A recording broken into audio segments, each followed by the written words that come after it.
Wait for it. How about that concept? Make sure you tell them about that concept. Big Sills here. Do me a favor. Hit the like button. Super chats go to the top. Hey, man, I thought Hamlet was on Hard Knocks last night. To be or not to be? That's the question with Nick Sirianni. Hey, Jalen, make sure you tell him about the concepts. Go get them. Holy shit. You talk about scripted, contrived, phony. Everything was on display last night on Hard Knocks. How about it? Oh, my God.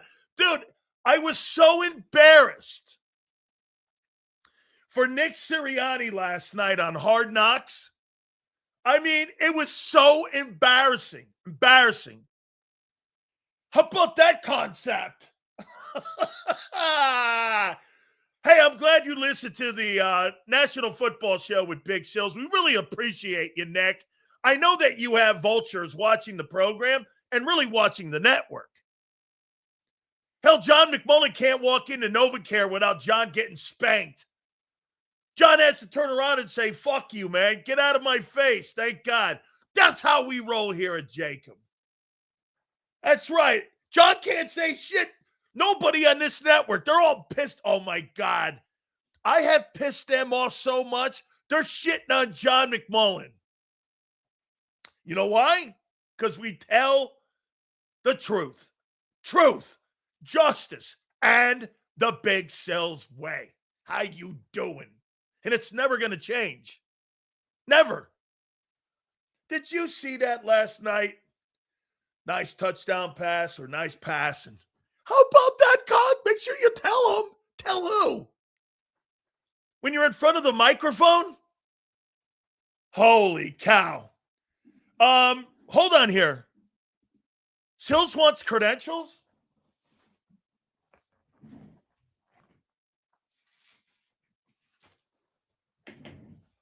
Sills wants credentials?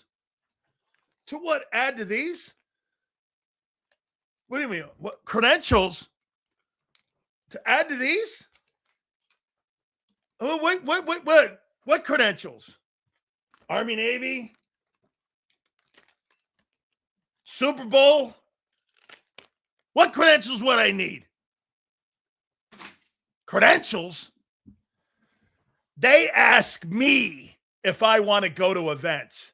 Hey, Big Sills, Xander can't even get me to go to Philly. And these people are sending me credentials all the time. Hey, please, Sills, come to my event. Yeah, no. Leaving the Dan Cave? How you doing? Bob Lang living rent-free in Sileo's head. Really? I don't call the Eagles. They call my boss. Try the other way around, Brandon. Unfortunately, your organization doesn't have a sack. They have to call my boss. I don't give a shit what that guy does. How you doing? Ha! Woo! That's right, baby. Make sure you get that concept. Holy shit. I'm not even off the page yet. Man, how phony can you get? Hard Knocks? Holy shit, that ain't Hard Knocks. Those are expired? You're damn right, because I don't go anywhere. I've been everywhere. Just remember that, Junior. I've been everywhere. And I am nationally credentialed to go to any facility I want to go into from Park Avenue. I can fucking go anywhere I want. If I so choose, I can go anywhere into any facility with the National Football League's credential. All I have to do is talk to my boy, Brett McMichael, up in New York, get me a credential, sends it right down. Junior, how you doing? Anywhere I want to go. I don't need to have that script that's out there scripted going like this. Hey, make sure you send those concepts. Holy shit. You talk about stupid. Joe Thiesmann will join us at 3:30. Battle Royale.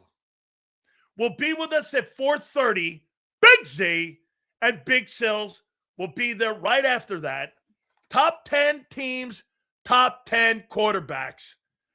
Will your stiff-arm quarterback, Jalen Hurts, be back in the top 10 or no as we head to the end of the season?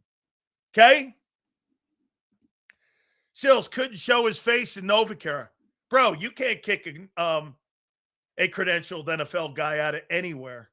Says it right on the back of all the credentials. If I'm credentialed by the league and I have NFL credentials, you can't throw us out unless we've done something that has made it uncomfortable in there. And if you want to say that my show's made you uncomfortable, I'll take that up with Todd Lewicki. And I'll bring that to Todd Lewicki's attention. Hey, Bob, if you're watching the program, Todd Lewicki, the number 2 man at the National Football League, that's my boy. And if you want me to fucking call him, I'm all for it, man. You want to see who's bigger? I'll show you something, Junior. Hey, you doing? And if I felt like it, I could go to Carolina and get a credential. If I felt like it, I could get one through the Bucks. And if I felt like it, I could actually get one through the Commanders. How you doing? How you doing? That's why you're here every day, Junior. You're used to being touched inappropriately, I'm sure, by Bob, and I would think by Howie and by Nick. Anything you want. Anything you want, guys. There's old M. Reyes scraping along on his knees. You kidding me, M. Reyes? Shit. Yeah, you're their boy. That's it. M. Reyes is their boy. I actually like M. Reyes. He knows that too. That's my guy, man.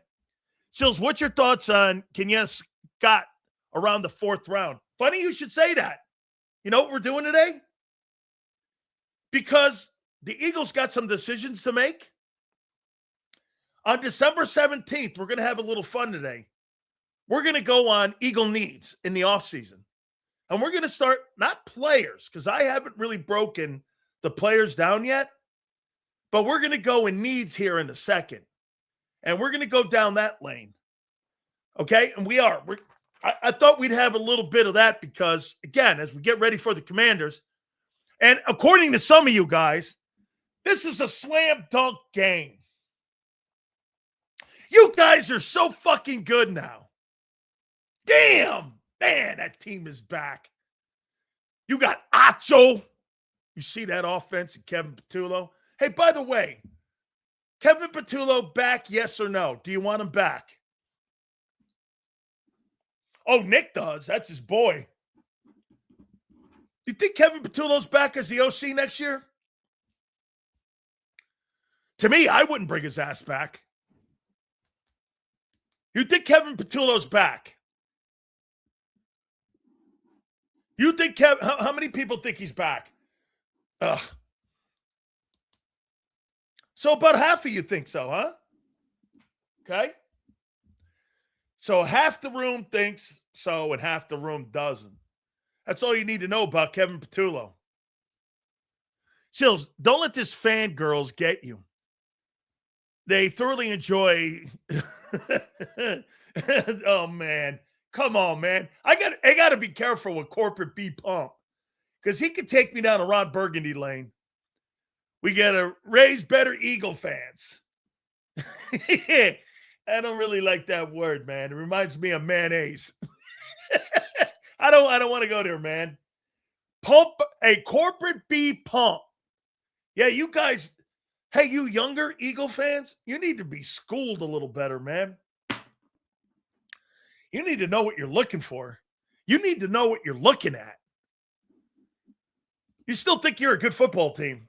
You're a good football team. I'll take that back. You're not a great football team. You're not. That's not a great football team. You're not a great football team. You're a good football team. But then again, a good football team might win a Super Bowl this year.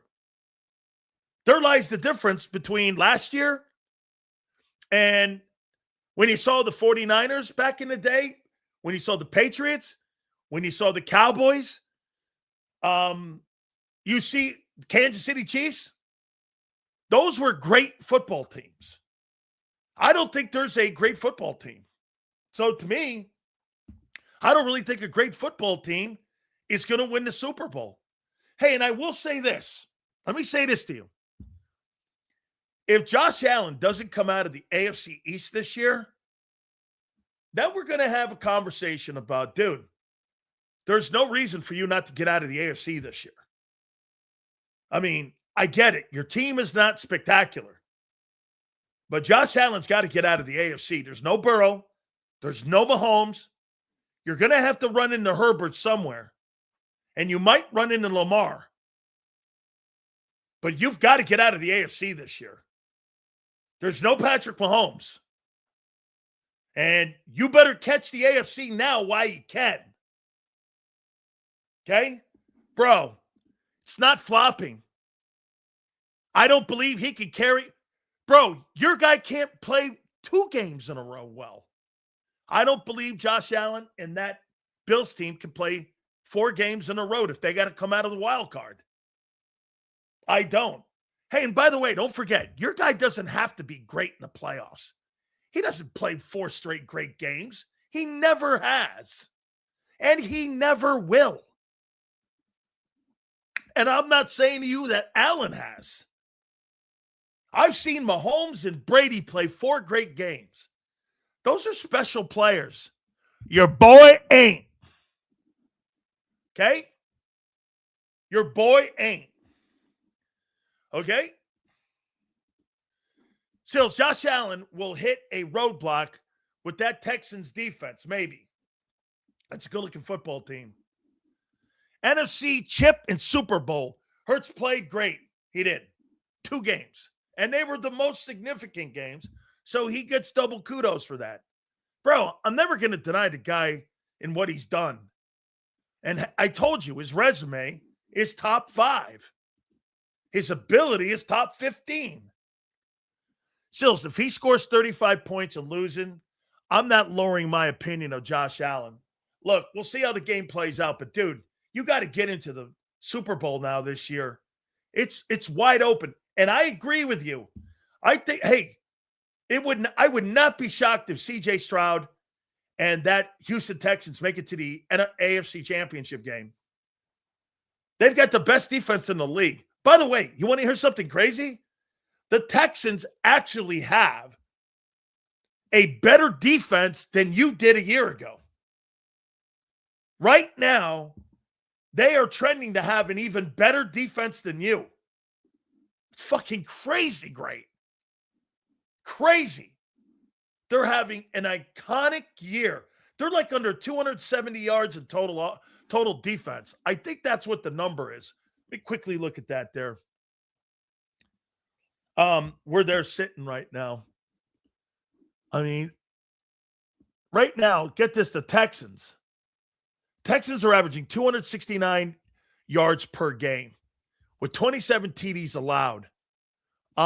If you think about it, all right, that 269, I think you guys were 274 a year ago.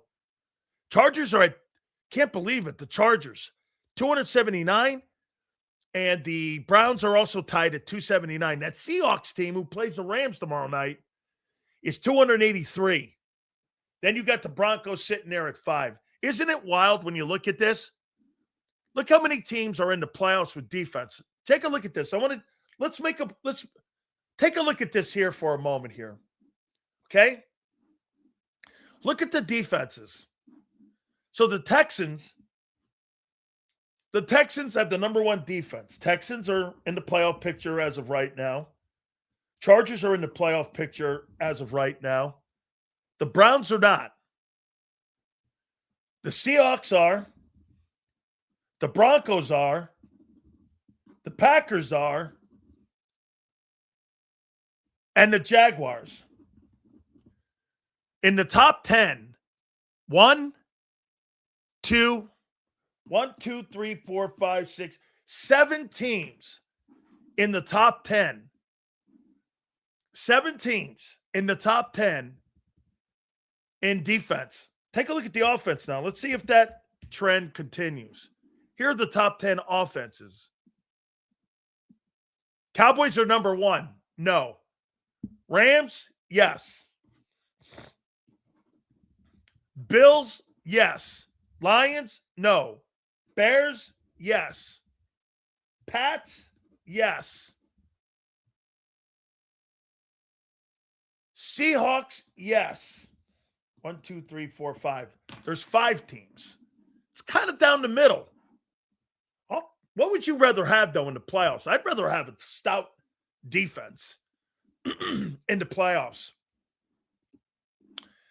Angelo. These are my favorite kind of people. You always find a way to shit on everything. The Eagles do. You always find or say somebody's better. The Eagles defense stopped Kansas City from passing the 50-yard. Hey, what the fuck? Who gives a shit about last February? That's a completely different team, you dumbass. The fuck are you talking to me? You're talking to me about February with a different team. What's that got to do with December 17th? There's 5 different guys off that football team. What are you talking about? You're one of the few people that would say the Texans defense. I didn't say that, dickhead. I said they're having a better year than your fucking team of a year ago, and they were the number 1 defense. Use your fucking ears. Open them. I never said that. I said they're having a better year than your team did defensively last year. Did you not hear that? Got to talk to you like a 2-year-old. I mean, Jazoo. Good grief, guy. Open your mind. Try it a little. Holy Maran. Year 6. Fuck all the dumb shit. Consistency is what I want to see on the offense. Tired of these one-of games where we see the potential. I hate that word potential. You know that. Sills isn't playing with you guys. No. I'm in a fabulous mood because you know why? Did you see those concepts? Joe Thiesmann, the 330. Former NFL MVP will join us.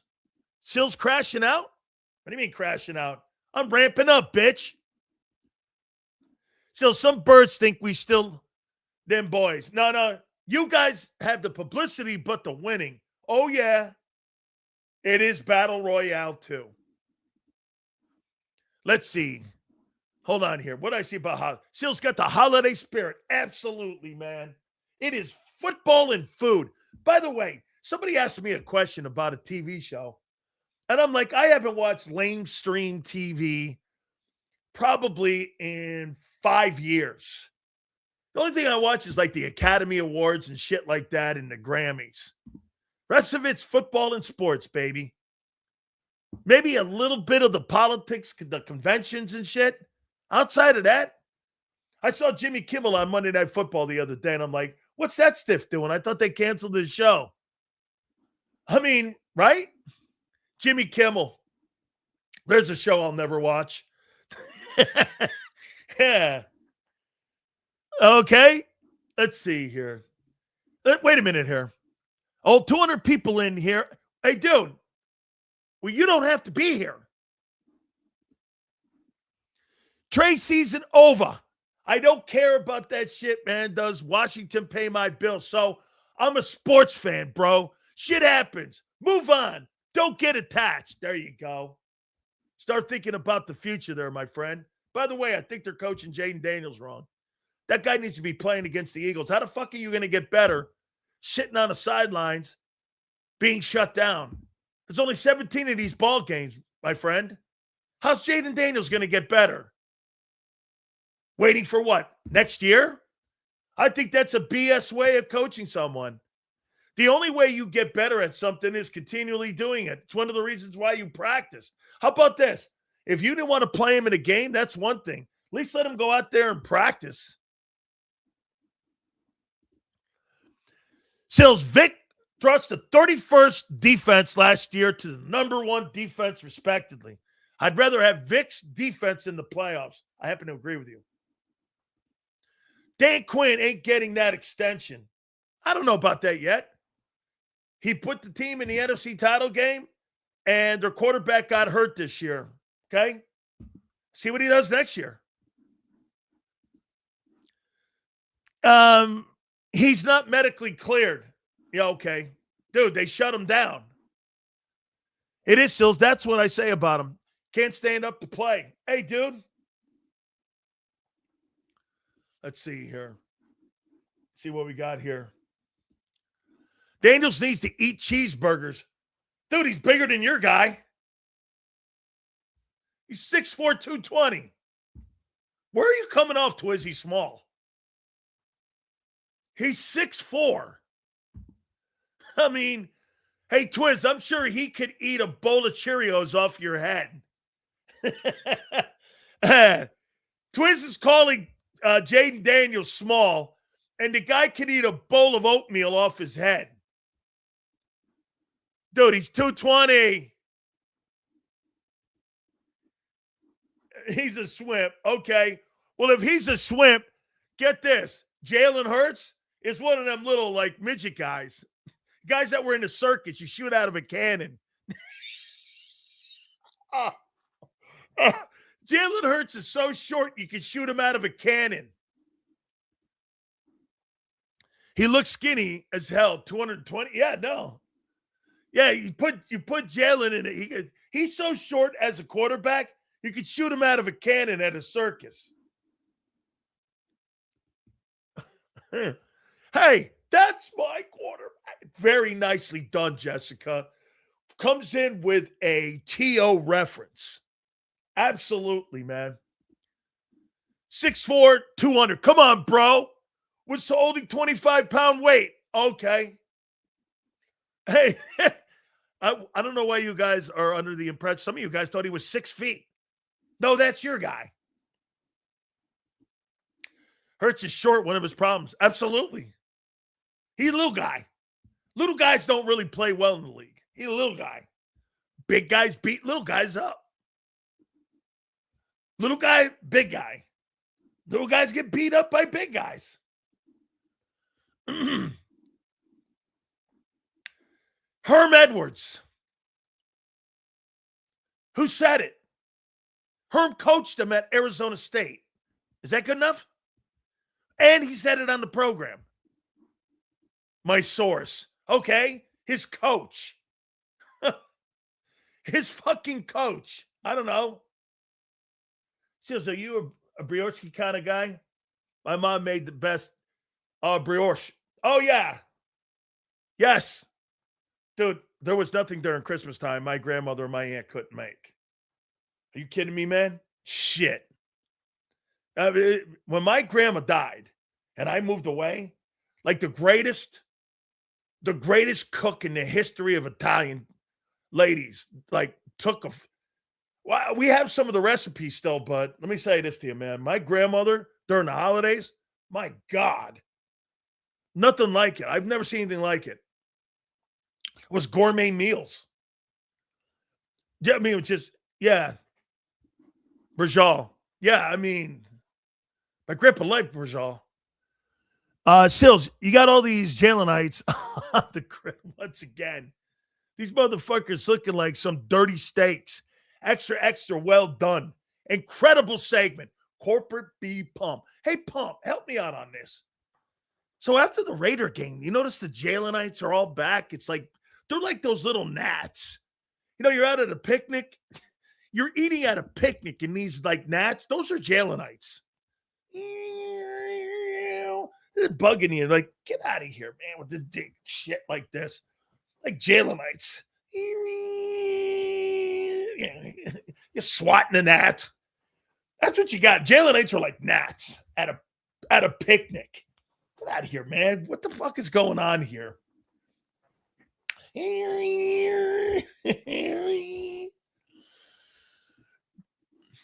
James, on ESPN at Gula says that Jaden Daniels is 210. Oh, okay. I'm sure since he came out of college, he hasn't gained a pound. I'm sure of that. By the way, well, that's Joe Thiesmann.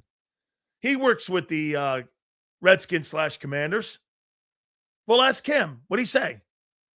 So here we have Herm Edwards say he's 220, and I've had Joe Thiesmann say it. I'll have him say it again for you.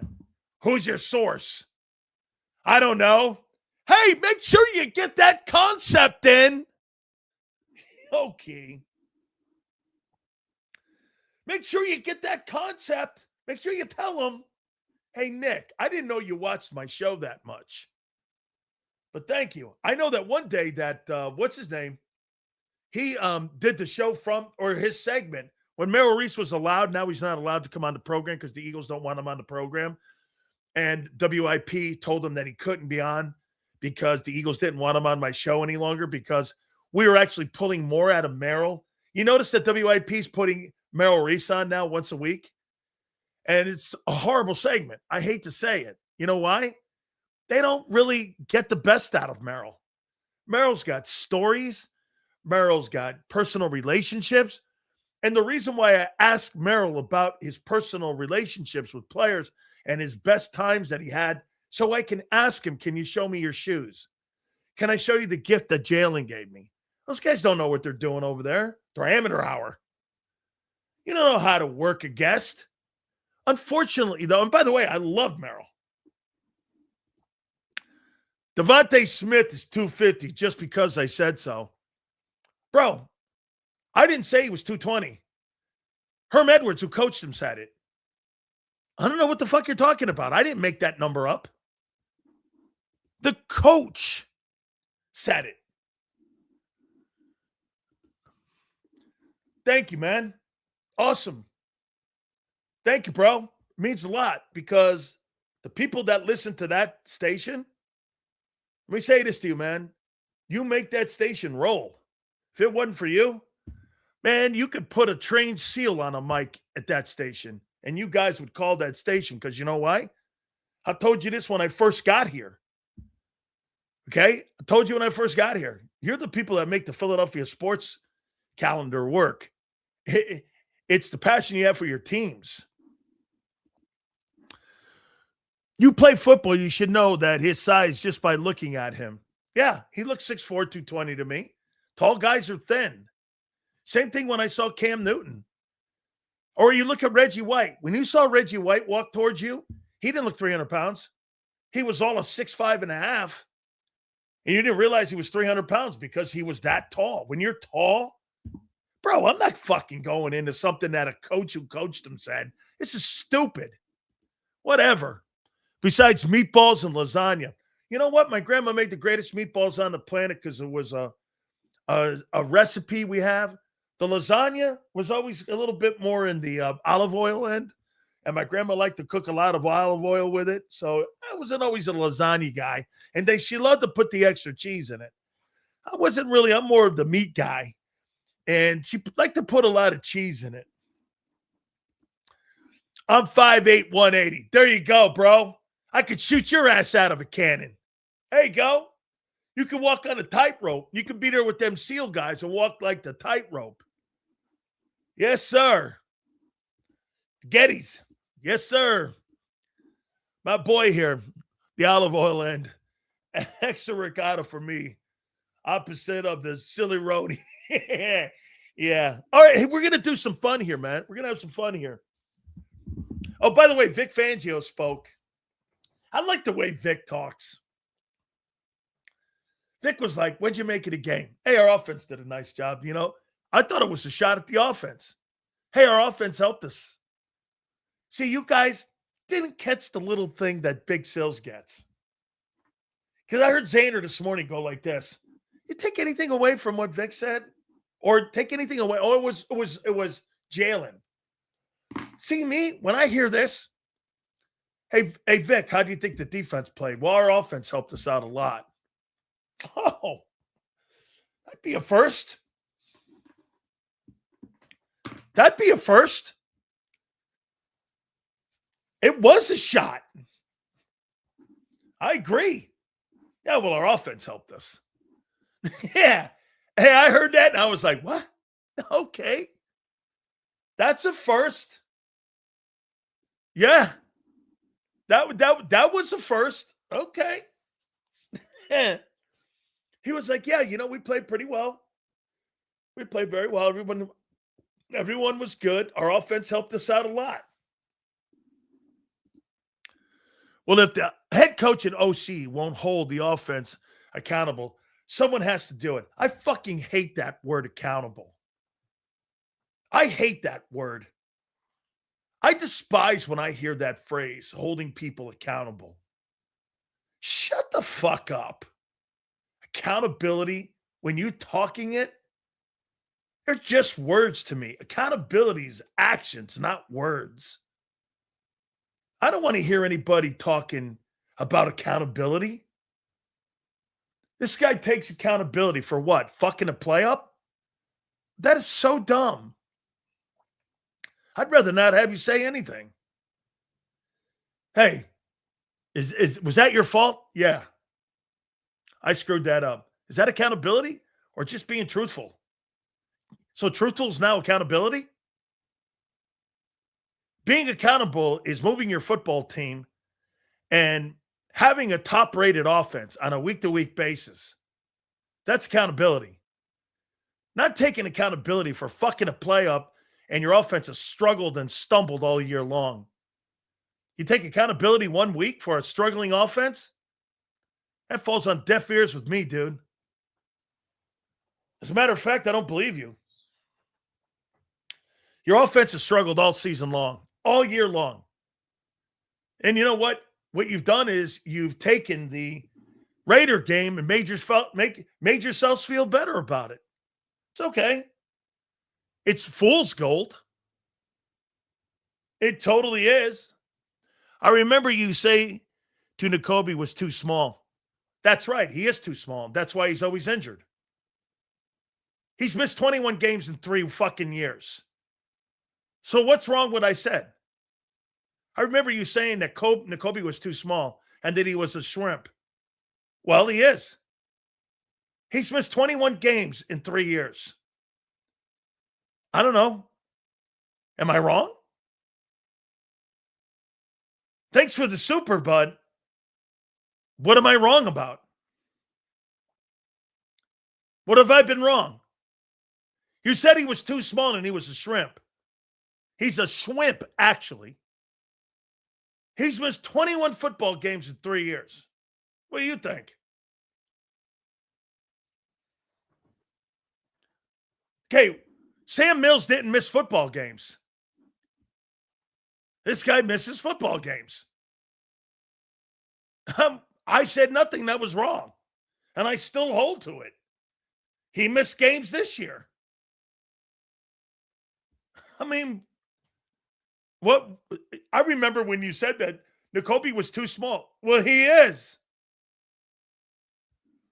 Those guys didn't miss games. Those guys don't miss games, dude. Injuries happen. This is a contact sport. He's missed 21 fucking football games in 3 years. I don't see Roquan Smith missing ball games. Get this. Okay, so Dean's a great player when healthy. Half the time. Or 3/4 of the season. I'm assuming that's what that means. Let me double check that number. I want to double check in the last 3 years. Because I don't want to be talking off my shit here. Let's see here. Nakobe Dean. How many games has this dude missed? Last 3 seasons. Okay. So this year, he's played in 9 games. Okay? 9 football games. There's 3 to go. 10, 11, 12. So he missed 5 this year. Last year, he missed 3 in the playoffs, and he missed 5 last year. That's 10. The year before that, he missed 12. I'm wrong. It's 22 games in 3 years. What am I wrong about with Dean? 22 games in 3 years. Ain't nothing wrong with that. It's a trend, dude. He's hurt every year. He's hurt every year. It's a trend. Oh, look, I'm going to sign him to a $17 million. Good luck. Yeah, he'll be playing half the time again. It's a shame he's always hurt because he's a really good player. Correct. I agree with that, Maniac. He is. He is. By the way, Maniac, a thing I was wrong about this year, I'll tell you what I was wrong about. Sean Payton. I didn't know what he was going to do without Drew Brees in Denver. Fucking kudos to you, dude. You've turned that Denver Broncos program into a top-rated defensive football team. And on top of that, you've turned them into the number 1 seed in the AFC. I mean, a tremendous job of coaching. He's a Hall of Fame coach for sure. Chills, I believe your statement on Dean was he's the NFL player whose body has shown not equipped to be in the NFL. Correct. He doesn't have an NFL body. If you guys are taking a shit on Jaden Daniels, well, this guy too. If you think Jaden Daniels is not going to be a healthy guy, Dean's not either. Oh, but it doesn't work for Nakobe. The Jalenite gnats out of my face. Okay? So this chat is exact reason why when my college classmates used to ask me if I was going to become a teacher, I'd say, hell no. I'd have to go upside the kids' and parents' head. Some of these guys are stupid, aren't they? I get it. You know why? They got these rose-colored glasses on, and they got that Kelly green glasses on here. Hey, man, I'm shocked Liam Cohen has done a great job. 10-4 right now with that Jaguar team. Still, stop being about Jamie. He's not scrawny, man. Bro, he got fucking hurt. Relax. Let's see what he does. Hey, Xander, Mikey says I missed his super chat. Hopefully we are able to pull that puppy up here. We missed Mikey's super chat. Sky Loeffler is the man behind the under center stuff. Using tight ends. He did that at Bowling Green in multiple ways. Coincidence that Goddard is having a career year? Huh. That's right. Bowling Green is a big tight end concept offensive. That kid that I forget where that kid went that he had at Bowling Green. I don't know where he went. What was that kid's name? He made first team All-American. I voted for him out of Bowling Green. That kid, I don't know where he went.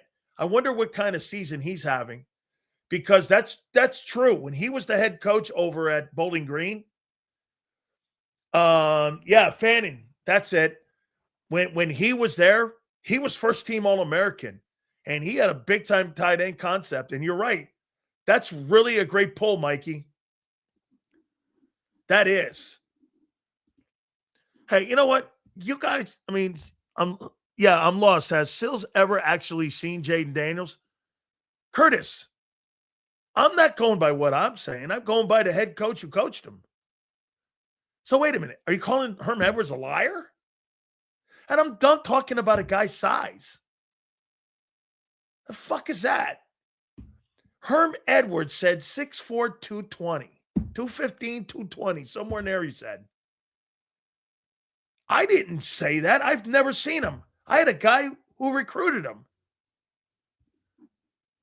This is not just off the top. Hey, and who else? Who else did we have? Ed Ogeron saw him. Ed said he was 6'4", 215. Okay? So I bought 2 beautiful Buffalo silver dollars. Love those with the Indian Chief on one side and the Buffalo on the other side. From Stamford, Connecticut. Cool. My grandpa used to collect those. I just looked it up, Sills. 6'4", 210. He's all muscle and lean. That's what he looks. That's why he looks small. Okay. I mean, you guys are really transfixed on this guy's size. Seals, do you think the Buccaneers keep Todd Bowles? I think he's got to win these next 3 games. Or at minimum, I think he's got to win the NFC South. If he doesn't, I think all bets are off. He's 35-33 as a head football coach. They're playing 500 football right now in Tampa. I don't want to hear anything about injuries. That's part of the league. Injuries are not an excuse. You guys like to make injuries. And I'm not even making an excuse for Jaden. He's got to play healthy. That's why I'm playing him. I'm not sitting him. Xander brought it up to me. He goes, Seals, do you think that's maybe they're snake bit on RG3? Fuck that. You got to play that guy. That guy needs reps. Okay? They need reps if they're gonna find out if that guy's gonna be your future moving forward. Okay? I have no idea.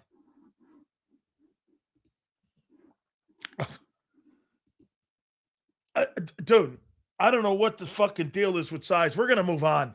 Because one, it's uncomfortable, and the other, it's dopey. Okay? Okay? It's dopey. Okay? It's dopey. It's absolutely dopey. His size. Okay, so let's move on here. Let me ask you guys something. Let me move down to my grid here. I've got a scouting report from another football team that I won't tell you. Okay.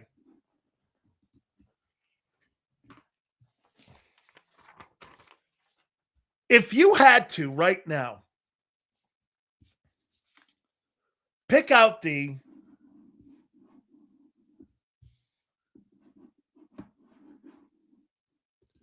Pick out the 1, 2, 3, 4, 5, 6 areas right now. And let me see where, as of today, where you would be picking in the upcoming April draft. Can't believe that thing's right around the corner. 1, 2, 3, 4, 5, 6, 7, 8, 9, 10, 11, 12, 13, 14, 15, 16, 17, 18, 19, 20. You'd be picking at 21 right now. Okay? Chills, do you see Phillips Rivers coming off the couch after 5 years and put up a Jalen Hurts legacy stat line? Makes me think 20 quarterbacks would have won that Super Bowl. Oh! Yeah. I agree. I think you could have put any quarterback in that Super Bowl this past February and won. With that defense, shit, you could have put Tyson Hill in and they'd have won the Super Bowl. Tyson Hill would have got you 14 or 15 points and you'd have won that game. 20 quarterbacks would have won that game. Absolutely. Yes. Okay? Absolutely. All right. So, here. You'd be picking at 21 right now. What's the biggest need on this football team this coming April? Okay? What's the biggest need? Okay? Biggest need. O-line.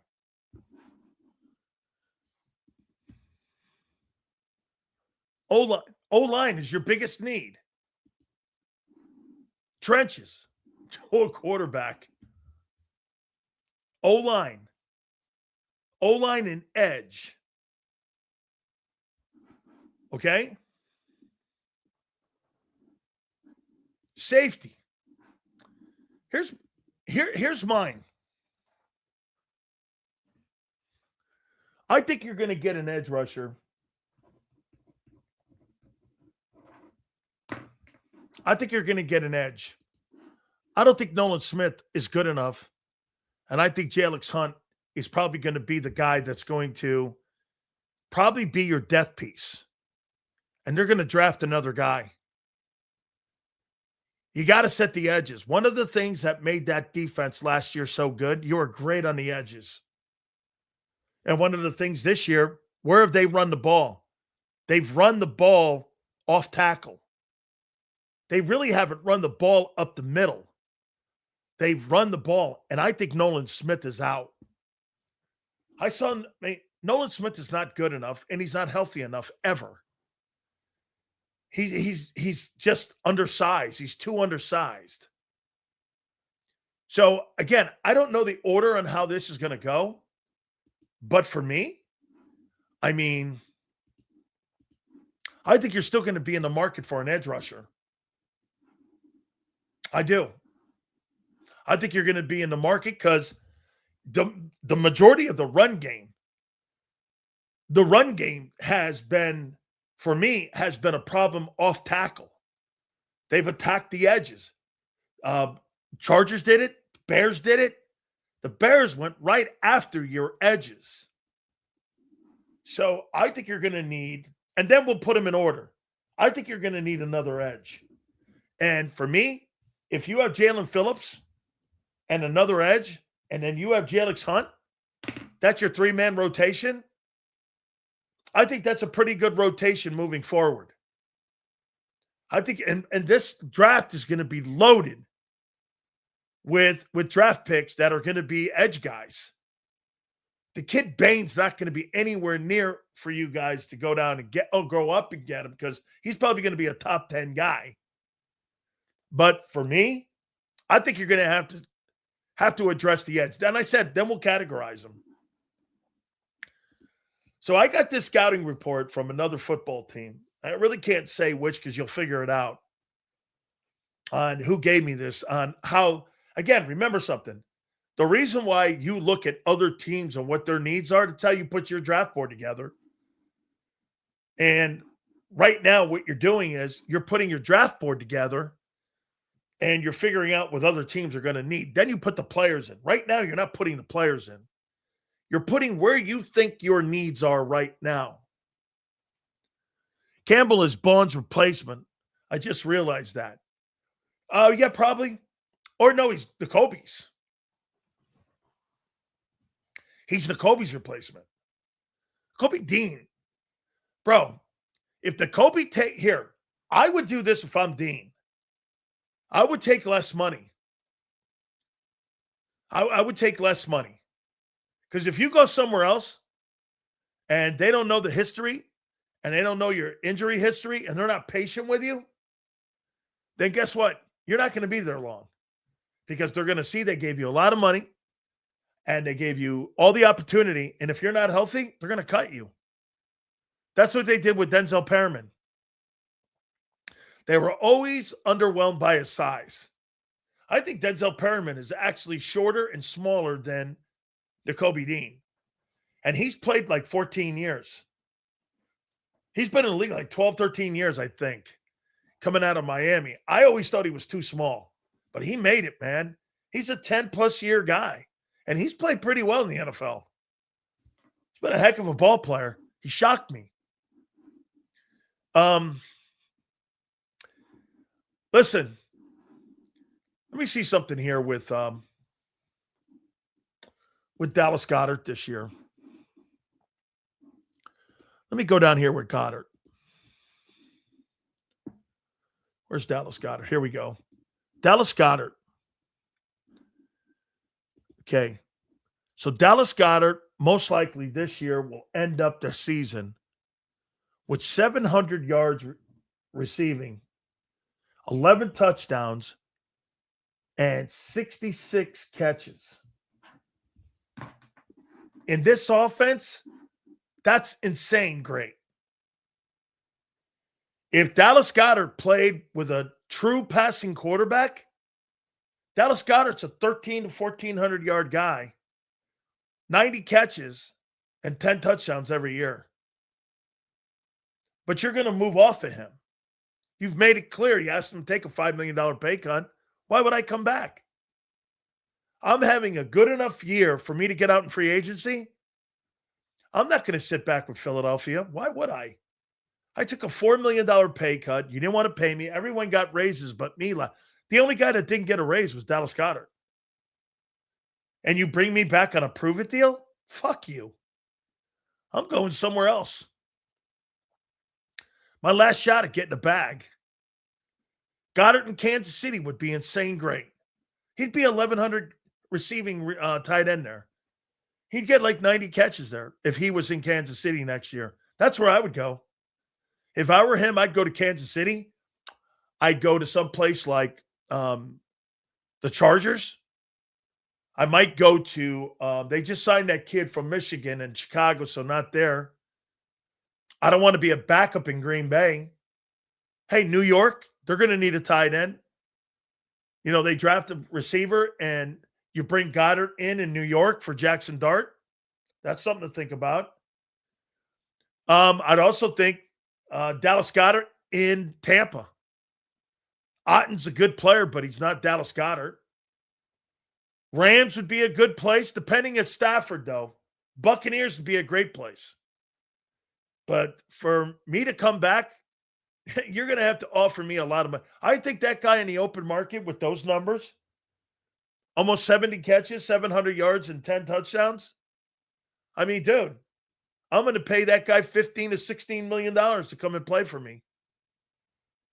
15, 16, 17 million bucks. And you're going to lose that. You're going to lose that production.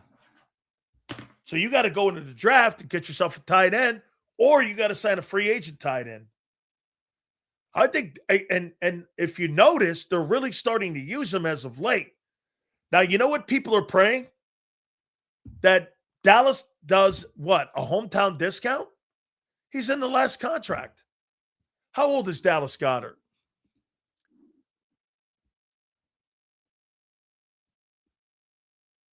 How old is he? He's 30. Fuck, dude. This is his last deal. This is his last chance to get a 2-3 year contract where he can make $15, $16 million. Bullshit. I'm not taking any pay cut. He's 30 years old. Yeah, but I don't think he wants to go to a place where he's got to split reps.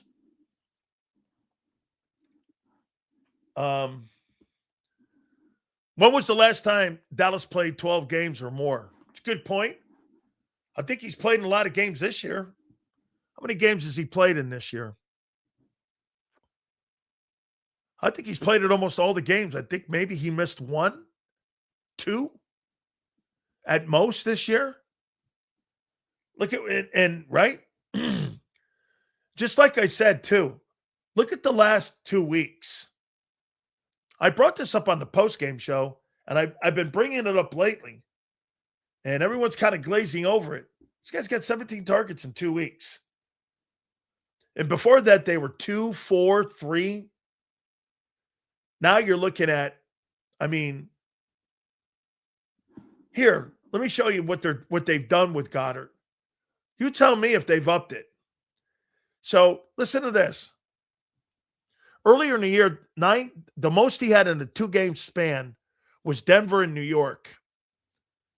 And he had 9 and 11. That was 20 in 2 weeks. Then after that, they went back to 3, 3, 5, 5, 2, 4. Last 2 weeks, it's 10 and 7. And his production has gone to, well, Dallas Goddard had 9 targets in that Denver game and only had 19 yards and 3 catches. That shows you the job that Denver did defending him. Last 2 weeks, he's had 148 yards and 2 touchdowns. And he's had 14 receptions. He's only had over 6 receptions this year twice. 3 times. In the last 2 weeks, he's had over 6. He's had 8 and 6. I think there's really amping him up more as they're getting into the postseason here. Now, that could be because of their defenses, but I still think you're going to need a tight end. Pretty good group of tight ends coming in. This draft will be one of the best drafts in the next 25 years. You watch. Or in the last 25 years, I should say. This is going to be one of the best. This is going to be one of the absolutely best drafts that you've seen. Really going to be a great one, I think. Especially when it comes to edge rushers. And you're going to see a run a little bit, in my opinion, on wide receivers in this draft. That's what people are telling me. You got to get a corner. Eagles have to get a corner. So I got edge, tight end, and corner. You're going to have to invest in another corner. Now, the question will be what round? First round? Second round? Seals, is it better than the 24 draft? Yeah. This will be one of the best drafts in the last 25 years. Okay? Let's see here. Still says glazed donuts. My little cousin loves it. You got a lot of glazed donut guys in Philly, man. All them glazed donuts. Seals, which out of those positions is more ideal for us to get? Hey, we're gonna do that at the end. Seals, Brian Pumper loves him some Puka Bear Butt. God damn. He shitted on the refs and called the Jags overrated on a stream. These kids, man. Hey, did you see what he said about the referees, Puka Nacua? He said that the refs want to get on TV. That's why they call stupid plays. I never thought about that.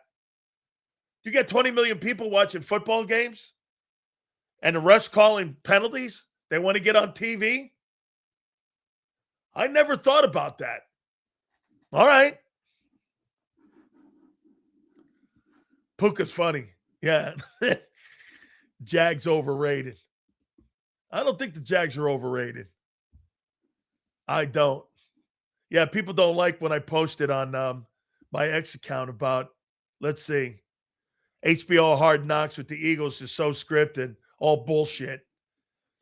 Hey, make sure you tell them about the concepts. Remember the one that M. Reyes wrote? That's Nick. He's such a high school coach. Jesus criminy. That guy is such a high school coach. Hey, make sure you tell him Kevin Patullo drew that up. I was like, come on, man. Make sure you tell him, Kevin. Xander and I at 5 o'clock will do our top 10 teams and our top 10 quarterbacks too today. I forgot yesterday. M. Reyes, man, walking around in the office, had some ideas. They started patting him on the head.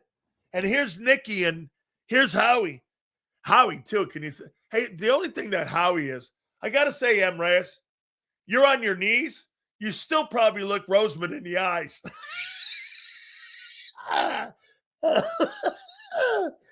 Oh, my. M. Reyes is on his knees in the offense. He still looks Howie in the eye. He ain't the tallest fella. Yeah, he looks like this, the Nick, but like this, he's on his knees. Hey, Howie, how you doing? Howie needs to stand on a Tokyo phone book to look Jordan Malott in the eye. And maybe 2 Tokyo phone books. How you doing? Yeah, you need a corner, man. Let me ask you this. Are you getting rid of AJ this offseason?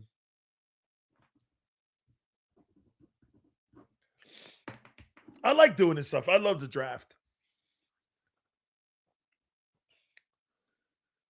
Rams got 2 first-rounders, man. I know, right? So do the Cowboys. I think you need a wideout. You're moving off. Hey, bro, wait a minute. No? Well, where are you getting the money to pay Nakobe, Jalen Carter, Jalen Phillips? Where you getting the fucking money to pay all them guys? Where you making that money up? Your $400 million that you got to deal with and money owed. And you got to do that. And now Jalen Hurts' contract kicks in 2026. The 51. You see, you've been able to do all this bullshit without Hurts' $50 million contract. Let me double check that. When does Hurts' contract kick into the 50 annually is what I'm going to put in here. When does Hurts' $50 million? When does Jalen Hurts, and now you'll know it wasn't just for Jalen Carter. When does Jalen Hurts' contract, $50 million per year, kick in?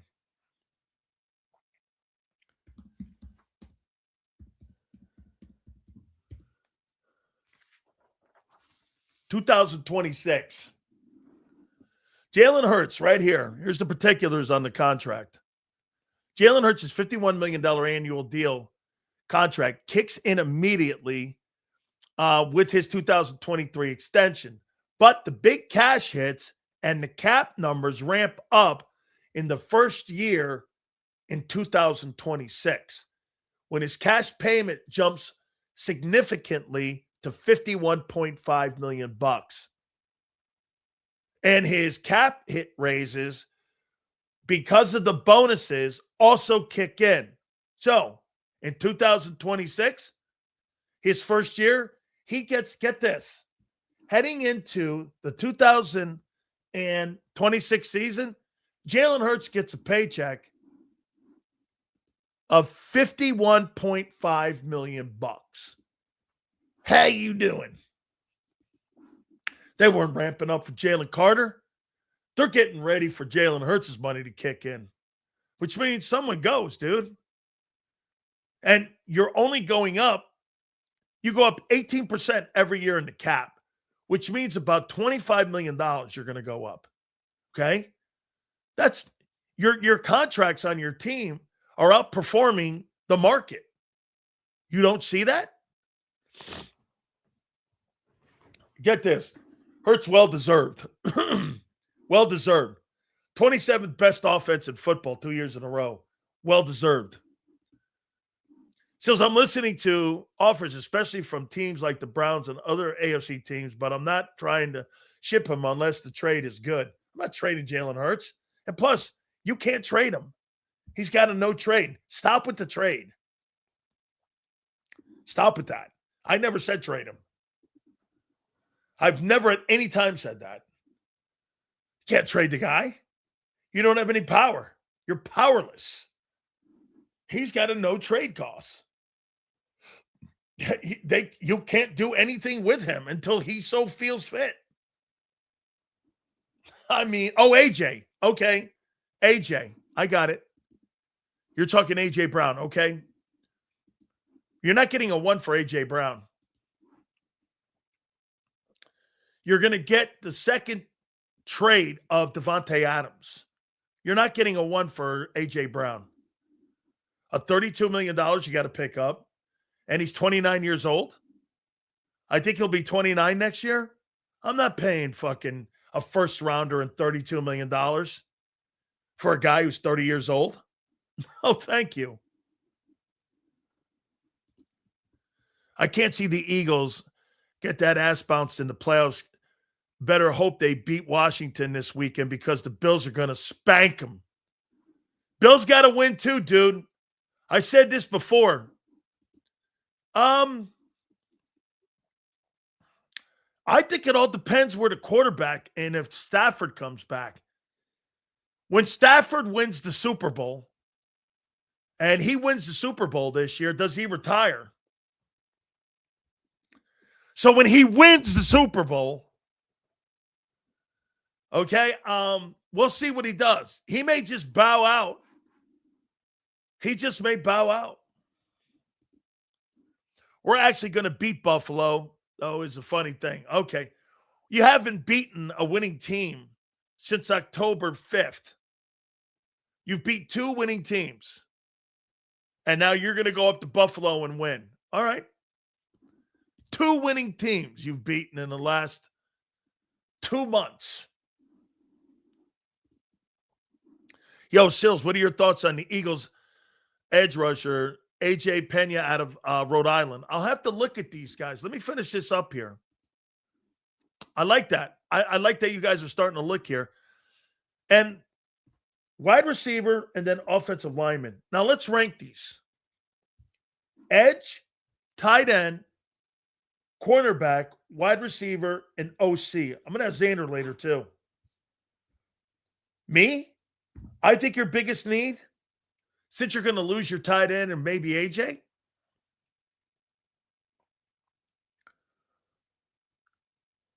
I still think it's corner.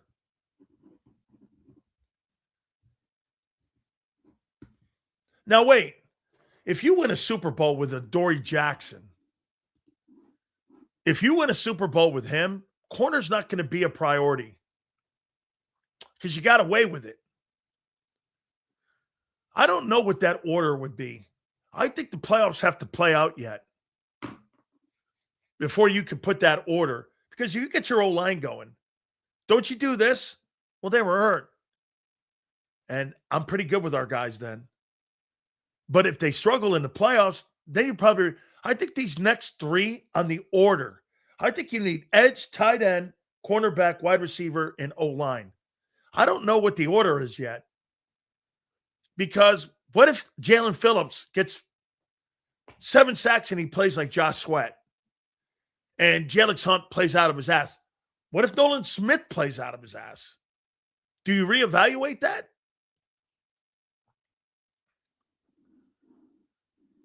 Do you?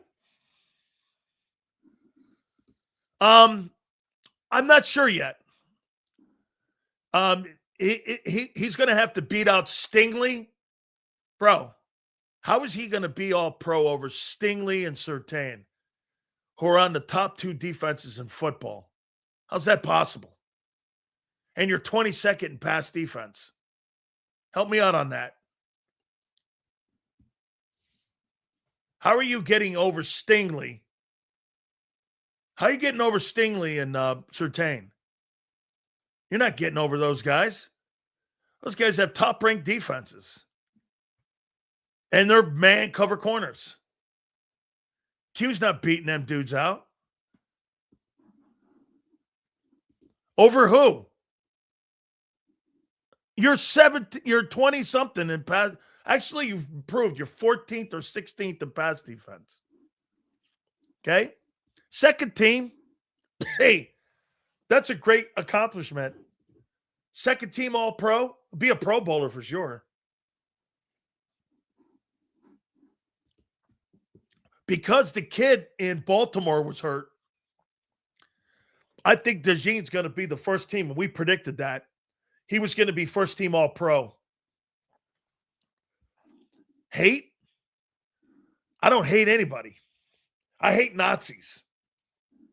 Okay? I don't hate anybody. So my All-Pro vote, definitely, my All-Pro vote's going to Surtain. And Stingley. I don't really think there's an argument. I mean, I'm not even going to be open to any kind of interpretation. I'm going to put DeJean on my list. I'm putting him there. Let's see. For the Pro Bowl, I'd probably put Jordan. Got to be fair. I'd put Zach Bond All-Pro. Now that Warner's out. Your 2 all last year you didn't have any first team All-Pros on defense. This year you're probably going to get 2. DeJean and Bond are going to be first team All-Pro. I would think. And maybe you're going to get Quinyon Mitchell as second team. I have a problem putting him there. Dude, you get a gigantic bonus for making second team All-Pro. Dude, All-Pro and Pro Bowl are like, I've been on a ballot for an All-Pro team. Not All-Pro, excuse me, Pro Bowl team.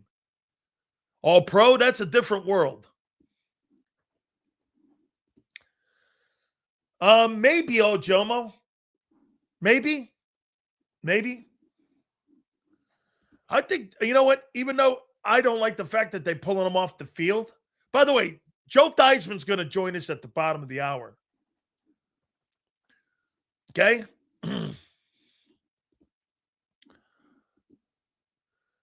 Let's see here. Ajomo over Davis. Look, I think Jordan Davis has played well. Okay, and there's another guy you're talking about giving a contract to. So again, to finish this thing up here, when it comes to like positions of need, edge, tight end, corner, wide out, O-line. I think you're going to have to really look at, to me, you're going to have to wait and see how this thing plays out. Let me take a look at the Cowboys here.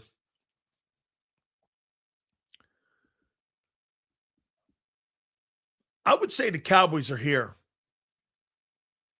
Offensive line,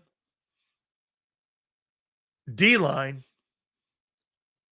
OT, running back, and LB would probably be the Cowboys. That'd probably be where they're at. So I'd probably go Dallas with those picks. Don't forget Jacksonville also traded their first round pick to the Jets.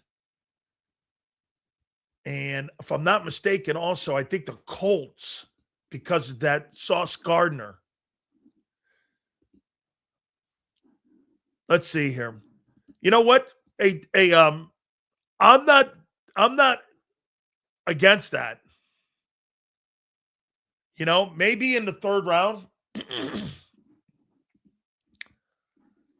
Too high. Well, if you're picking in the 30s, would you pick Jeremiah Love?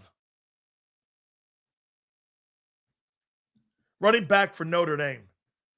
Okay, so name me a running back that's ever come out of Notre Dame in the last 20 years. That's been really great. Last 20 years. Let's see. The kid in L.A. is pretty good, right? The kid in Los Angeles puts the ball on the carpet a little bit. Give me another one.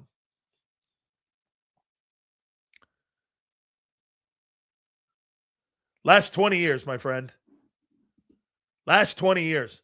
And Jerome Bettis was a different player because they had Prop 48 then. They don't get players like Jerome Bettis into Notre Dame any longer. They don't get those type of running backs. Why? Prop 48 was under qualifiers when it came to grade point average. They did away with that, and they never got players like Ricky Waters or any of those other guys in there ever again. Jeremiah Love has probably been the best back they've had since Jerome Bettis. So, I mean, I think the kid, Miami stuffed him. He had 30 yards against them on 13 carries. Miami crushed that kid. I'm not really that high on him. I think he's a good-looking football player. Here, I wrote down some of these dudes. You know, Fernando Mendoza might just go number one. He might go number one overall. You know, a lot of people like him. And there's just something about the guy, especially if he goes on and wins a national championship and he wins this thing. He wins the Heisman. He wins the national title. He transforms the program. Man, there is a lot to like about that guy. I'm going to ask, by the way, I'm going to ask Joe Theismann about him. There's just a lot to like about Fernando Mendoza. The more I watch him, the more I hear him talk. There's just like, hey, you heard the news today, right? That Tagovailoa got benched. It's over. They are going to take enormous cap hits. They're going to take enormous cap hits and move off of Tua. That is a colossal. Remember what they did? Remember tanked for Tua? They tanked for Tua. And they ended up getting a coach fired in Brian Flores. They ended up getting a general manager fired and Chris Greer. They've had a train wreck, and they're probably going to get the head coach, Mike McDaniel, fired. All because they made the wrong decision at the quarterback. And they gave him $53 million. $53 million they gave that guy. And that guy has flopped massively. Now, I'll tell you this, though. Think of this. Who's been a better quarterback in Miami since Dan Marino? Has anybody been better than Tua? I don't think so. Chad Pennington? They really haven't had a good quarterback down there since Marino. Look at how long they're going through the process of finding a quarterback. And you know what they're doing it wrong? They're not doing it the way the Eagles did it. They don't have a spectacular quarterback. They have a good one. But they have an exceptional roster. I'd rather go the way of Philly. It's easier for me to build the roster, I think, than to find that quarterback. You're taking shots in the dark. Look at what the 49ers did a couple years ago. So the 49ers trade 2 number ones to Miami, right? So they can get Trey Lance. They're lucky they landed on Purdy in the 7th round. That saved jobs. Okay? No matter what you look at in the first round, though, picking a first-round quarterback is impossible. You think you landed on the guy. Look at Sam Darnold, and sometimes the organizations fail. Look at Sam Darnold. Sam Darnold floated around the Jets, Carolina. You want to hear something even wild about him? Him and Baker Mayfield were on the practice squad in Carolina lining up as defensive ends. That's how bad that thing was. They were lining up as defensive ends. And they were using them as scout team guys. And now both of these guys have gone on. And now both of these guys are potentially going to be in the playoffs. Most notably, Seattle is going to be in the postseason. For sure. Yeah, Quinn Ewers is now the starter for the Miami Dolphins heading into this week. Crazy. I mean, yeah, Tua's done. They're going to move off him and take enormous cap hits in what they're going to do and moving forward. Enormous cap hits. You can have Dak Prescott throw for 4,000 yards and 35 touchdowns. What did it mean against San Francisco, Green Bay? Nothing, because he's not. That's got nothing to do with it, guy. Now, listen, I will say he's got to perform better in the postseason. He surely does. That's what I just said about Josh Allen. This thing is set up for him. It's set up. If he doesn't do it, there's going to be a lot of question marks on it. You might not have Lamar, Burrow, and Mahomes in the postseason. Fuck, dude, you got to get it done. Harder to find good quarterbacks nowadays because they aren't developed to be quarterbacks anymore. That's facts. That's why you're seeing 42-year-old Aaron Rodgers, 44-year-old Phillip Rivers. That's why you're seeing who else is in the game right now? That's 37-year-old Stafford. Like I said to you about Steve Young, one thing that Hertz will never be, Steve Young led the NFL in passing yards and passing completion. He was one of the most accurate quarterbacks in pro football history, was Steve Young. Steve Young threw across the middle of the field. Steve Young threw passes. I think 6 straight years he led the NFL in passing completions or pass completion percentage. You're talking about one of the most accurate quarterbacks that's ever lived. Actually, Hertz is not redefining the position. Yeah, oh wait, actually he is. You don't have to be great there to get to a Super Bowl. He is redefining it. Get a good roster, have a decent quarterback, and you can get there. Actually, you're right. Good pull, M. Reyes. He is redefining it. You don't have to be great. Correction, Steve Young was the best dual threat and one of the first. Once again, Steve Young was a passer first, not a runner. Your boy's a runner. Name one quarterback to win 2 Super Bowls as a run-first guy. I'll name 10 who have won from the pocket. Absolutely. Absolutely. Boy, I'll tell you what, man, this has been a wild year in the NFL. It really has. I got to tell you guys a little story before I bring Joe Thiesmann up. Notre Dame kind of like to give me the wazoo a little bit. So let me tell you this, because, you know, me and my Miami. So I was on the internet and I was saying this about Notre Dame. And I was like, because we have November 7th next year. I can't wait. I'm going to that game, actually. And I'm going up to South Bend. And Mario Cristobal invited me. So I'm going to go to that game next year. So somebody asked me, they go, Sills, do you believe Notre Dame should have been in the college playoff? I go, yeah. I would have had Miami, Notre Dame play each other in the opening round. Talk about TV ratings. I don't want to see James Madison in. I don't want to see Tulane in. I want to see Notre Dame, Miami in. All right, so we're going to get to that. But I love catching up with our friend. I mean, guys, former NFL MVP. The Commanders have had a tough road this year. Jaden Daniels has been injured. And you know what? I'm going to ask him right out of the gate. Do you believe that the Commanders are coaching him right? Because to me, I think Jaden Daniels needs reps. I mean, the only way you get better in this game is you have reps. You have the Eagles coming up twice. What a better way not to get better. So let's go to our friend. Our friend Joe Thiesmann joins us now here. Hello, Dan. You know me, Joe. I'm a little over the top sometimes here, but it's all good. I mean, a little over the top. Is that what you just said? A little over the top? Okay. A little bit sometimes, Joe. I mean, Joe, am I wrong when I say that, though? I mean, the only way you get better in this game, the only way you got better was getting reps when you play in games that mattered. Why not? I don't disagree. I don't disagree, but I think you have to take into consideration Jaden is the future of the Commanders, right? We agree on that. Yeah. We saw him play 2 weeks ago, and it wasn't a question of how healthy he was.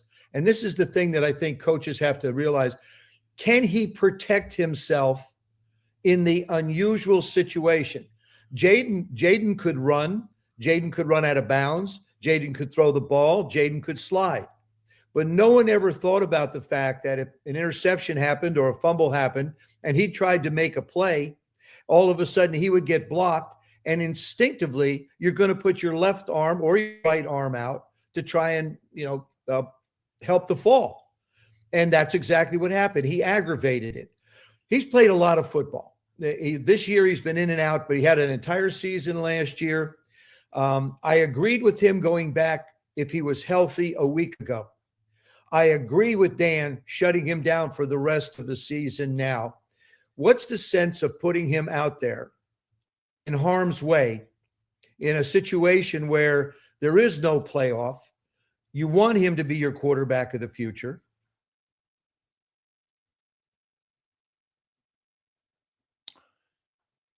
Hopefully we can reconnect here with Joe here. Hopefully that's just a little bit of a spot here. We can catch up with him again here because, again, Joe's right because he is the future of the football team. And you really got to look at it in Washington's eyes. I got to say this, Xander said this yesterday to me.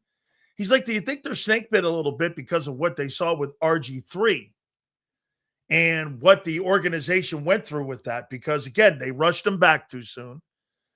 And they were able to sit there and say it. So, Joe, continue here. I appreciate you coming back here, Joe. So for you, it's all really about you think because there's nothing really left to play for here, and you don't think it's because of RG3 and they were snake bitten before because of this with the guy being injured. No, I don't. I just think it's smart football right now. I mean, we saw what happened when, he went back. It healed. He missed 3 weeks. It went back. He re-injured it. He's had hamstrings. He's had ribs. He's had elbows. This has been a year of injury for Jaden. Let him go heal. He's play. It's not like this is his first season. Fortunately, he had a year under his belt. Now, what's going to happen going forward from a coordination standpoint? I'm guessing they'll keep Cliff. I don't think it's his fault at all that you don't have Terry. I thought the running backs did an exceptional job, but they're tough little guys. The defense is certainly going to be a year older in certain places. So there'll be changes going forward. But, Jaden is the guy that I think is the straw that stirs this drink. And I think you want to be able to keep him healthy. The games are significant because you get a chance to play, but not put him in harm's way where the possibility that he could re-injure himself or have something much more severe happen. And right now your rehab schedule is pretty set because he's not going to play. If something happened again, catastrophically, where do you find yourself? Yeah. Marcus Mariota would be your quarterback. There are no quarterbacks. Evidence the fact that Phillip Rivers is in the game. I mean, what? I mean, God bless him, okay? God bless him. But if I'm playing defense against Phillip Rivers, I'm going to make him try and throw something outside the numbers. I am not going to give him the middle of the football field, and I think I'd put a lot of pressure on him. Like I said, I'm so thrilled for him. I'm so thrilled, and I thought he acquitted himself very well. But you're going to need more yards. Against the 49ers, they're fast, they're quick. Especially in Indianapolis where the turf is going to be quicker. Hey, hats off to Phillip being able to do it. It got me thinking, I wonder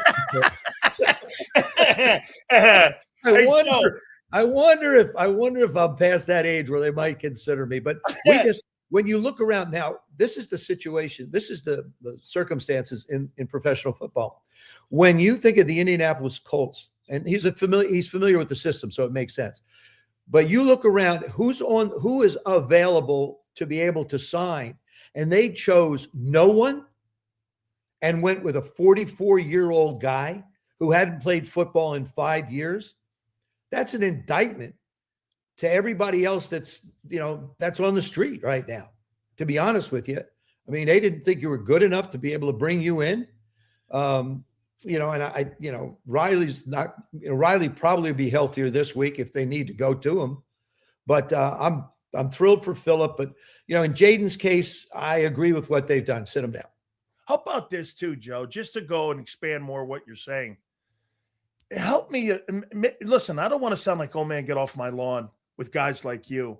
And I'm going to tell you why. When you get into a football game and you're running that offense, Joe, or Marino's running it, or Elway when I'm playing against those guys, or even a guy like a Jim McMahon who's running those offenses, man, they knew exactly where to go. The audibles, how to read, how to progression read. Middle of the field was always attacked.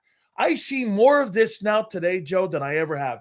Numbers, roll out.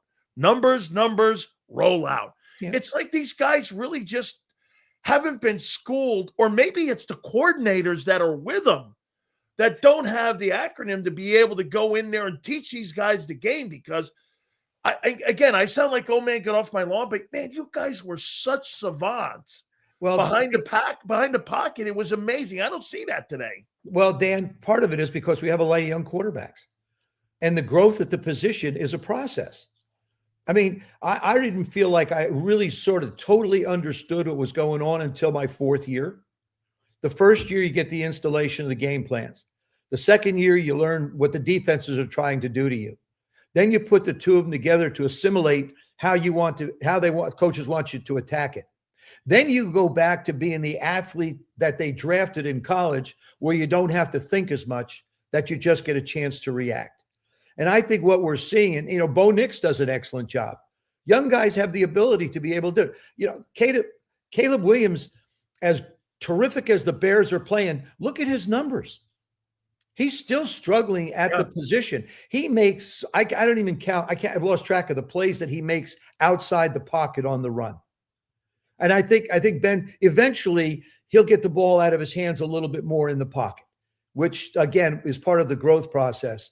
But the reason why you necessarily don't see guys going 1, 2, 3, all they're doing is going 1, 2, go, is because they don't totally understand. They're not sure what they're looking at.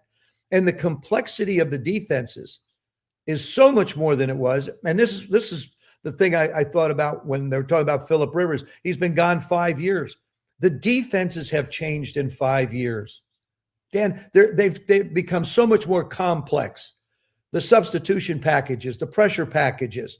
You deal with a lot of single high, and you got robbers in the middle. Which if I'm San Francisco, there's going to be a lot of single free high with somebody right in the middle of the football field. I mean, that's just make him go someplace other than the middle of the football field, and don't let Jonathan Taylor control the game. I mean, unfortunately, you have to say, okay, he's older. He doesn't have the arm he had. Now he's a week in and got banged around a little bit. But he almost pulled off one of the greatest victories someone of his ilk would have been able to pull off. I mean, I think George Blanda was the oldest at 46 or 47 that actually quarterbacked. He was more the kicker than the quarterback. Yeah. But, Phillips right there. Absolutely. 18-16. I thought he pulled it off up in Seattle on the road.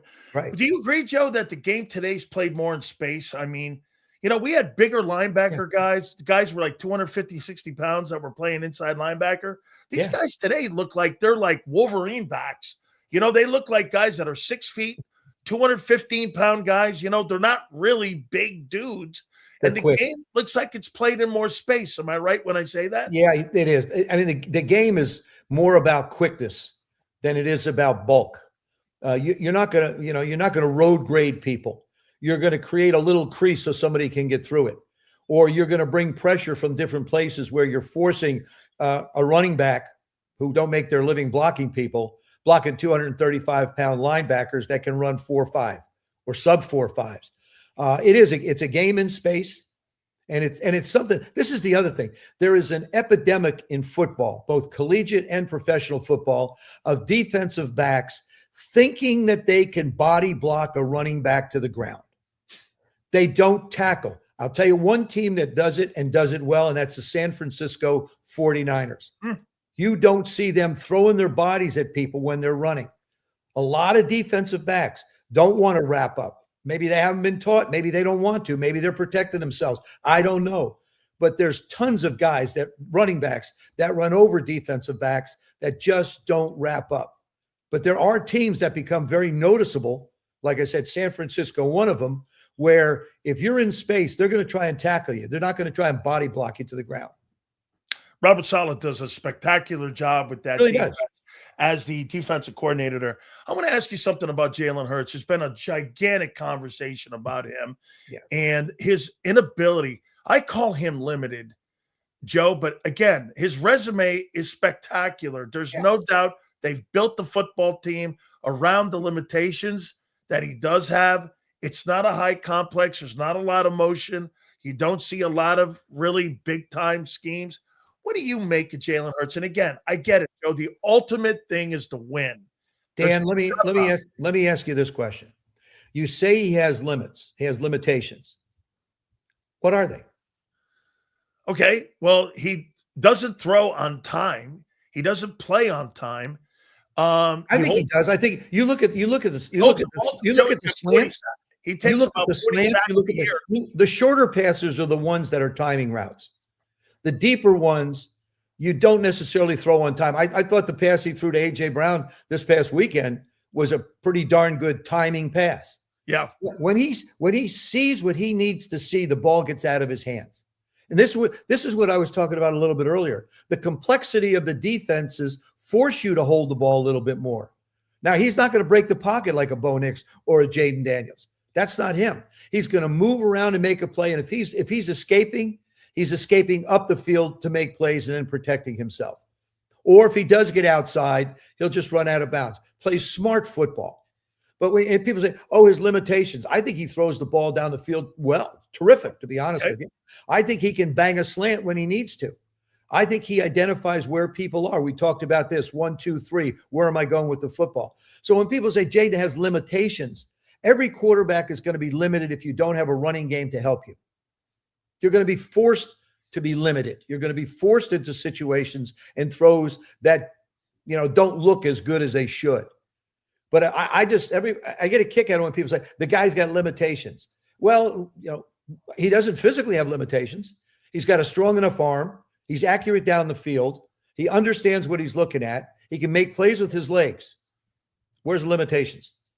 Okay. So you think it's more in the run game, Joe, that you I have think issues because we had Kurt Warner on a couple weeks ago, and Kurt said, and Michael Irvin even said, he's like, dude, the problem with the run game, the problem with the passing game right now is that no one's respecting the run game. And that's really making the passing game hang out around 27 every year, is because the run game this year right now is just not being consistent enough. Well, you've got to you've got to force the safeties into the box.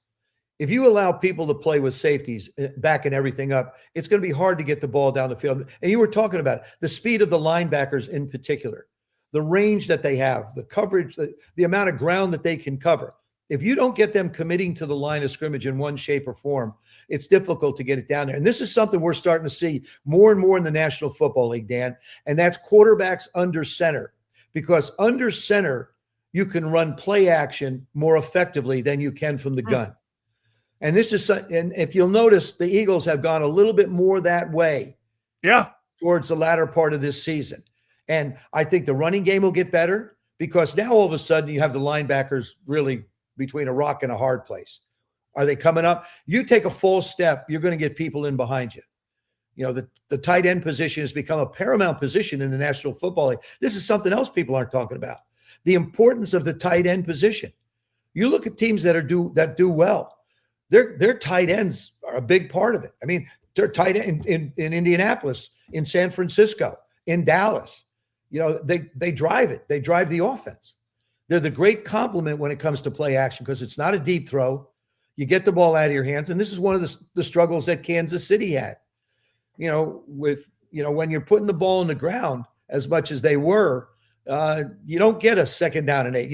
If you're living at 2nd and 10, it's tough to make a living. Absolutely. And you know what? It's funny you should say that, Joe, because Dallas Goddard over the last 2 weeks, this guy's had 17 catches, and it looks like they've ramped that position up a little bit more because, like you said, the lack of the run game, you're talking about a quicker pass right now and maybe threatening the seam a little more for you to go across the middle of the field. And that's what's really kind of kicked up a little bit here. All right. So let me ask you this one here about Patrick Mahomes. I heard Tom Brady talking about his rehab when he got injured and he hurt his knee in a Kansas City game years ago. Joe, talk about that. If there's anybody that knows about coming back and the kind of struggles that he's going to have coming back, it was a pretty significant knee injury. Not to the extent of yours, obviously, but you tell me, Joe, that process of coming back, how do you stay mentally focused? How do you know that, again, you guys got to keep putting one day in front of another? How difficult is that process? First of all, the processes today are much more advanced when I was injured, number of years ago. The medical treatment is different. The rehab is different. I have no doubt Patrick will be ready to go when the season starts next year. You're looking at over 10 months right now. Now, if he was a running back, running backs to me are 2-year injuries. If you hurt your knee, you're not going to be yourself the next year, but after that. So it's a 2-year injury. I think in Patrick's case, and I don't know the extent nor the severity of the injury, but my guess is that he'll attack this just like he's attacked everything else. We get so caught up with Patrick's. We're fascinated by his ability to be almost Houdini-like. The throws he makes, the arm angles he uses, the ability, the escapability, the little dances he does by the sideline. We forget that he's a smart, tough football player. And he will be determined. And the Kansas City Chiefs will be determined to come back and regain their crown. I think Denver's one of those teams that's really, really playing good football. And so that, they're not going to go away. But neither is Patrick. So I think that his determination and his will to want to get back will be great. Look at the years after Tom came back and the success that they had. Maybe the offense is going to look a little bit different. Maybe he gets the ball out of his hands a little bit quicker or a little bit more. Those are all things that, I'm sure will be designed for him by Andy going forward. But I have no doubt that he'll be back next year and back in full force. And the Chiefs, don't count them out. What's Chris Jones going to do? I mean, you look at that football team, they've got terrific players on both sides of the ball. How much will they change? That's going to be a big question. What are they going to look like when they take the field in September? But as far as Patrick goes, I would fully expect him to be on the field at opening day in Kansas City. There's a lot of talk in Philadelphia also about Kevin Patullo, the offensive coordinator. And Joe, I try to tell people that, situational play calling, just because you're in the room designing plays and wide receiver concepts, man, you got to have a great feel for it, man. You've got a North Turner, somebody like that, a Joe Gibbs, people like, and back in your time, most of the quarterbacks back then were almost pseudo offensive coordinators themselves when they were on the football field because they were so well schooled by these guys. When you have a guy who's never been a play caller, you turn the keys over to the reigning Super Bowl MVP. What kind of transition is it? Is it tougher for the quarterback or is it tougher for the offensive coordinator? Now, he's been in the building, Joe, 5 years. So he knows and he knows Jalen a little bit here, Kevin Patullo, but sure. Go from being a assistant head coach and developing the plays versus calling the plays. What's the difference? I think there's a great difference because now it's every play. Now you're not only thinking of the play you're calling, but you're thinking of the what ifs. What happens if we don't make this? What happens if we don't get the yards we need? It seems like everybody scripts the first 15. But after you get out of that, it's okay, what do I feel like is best on my play sheet? I think what we've seen early on is two guys learning about one another. It's one thing to watch Jalen work, okay? It's another thing to be the guy that's flipping the switch to get him to do the work, to have him put the ball where it's supposed to go, have him make the reads. What are you doing on 3rd and 3? This is where the communication is. It's 3rd and 3. Where are we on the field? Are we going to go for it on 4th down? What are all the options that I have available to me? It's different than just coaching a particular position. To be the play caller, you really have to sort of be one step ahead. You're seeing you call the play and then you get to the what if phase of it. What happens if it's incomplete? What happens if it's a loss? Where do we go after that? How do you protect the player? How do you make sure there's protection? One thing, I still talk to Joe Gibbs a lot. And one of the things that Joe and I talk about is that they just don't protect the quarterback like he did. That was his point of emphasis. I'm going to protect the quarterback. If I have to keep 6 in, I'm going to keep 6 in and put 3 out or 4 out. That's it. That's the way our routes were designed. That's the way our offense was designed. But I think, he's learning how to be the what if coach, basically. So again, and I'm going to take you around the NFL a little bit. There's one guy that reminds me of your style of play. I'm not saying that he has the same type of skill set as you, but he reminds me of the way it's Baker Mayfield. Yeah. He rolls out, plays I'm tough. flattered.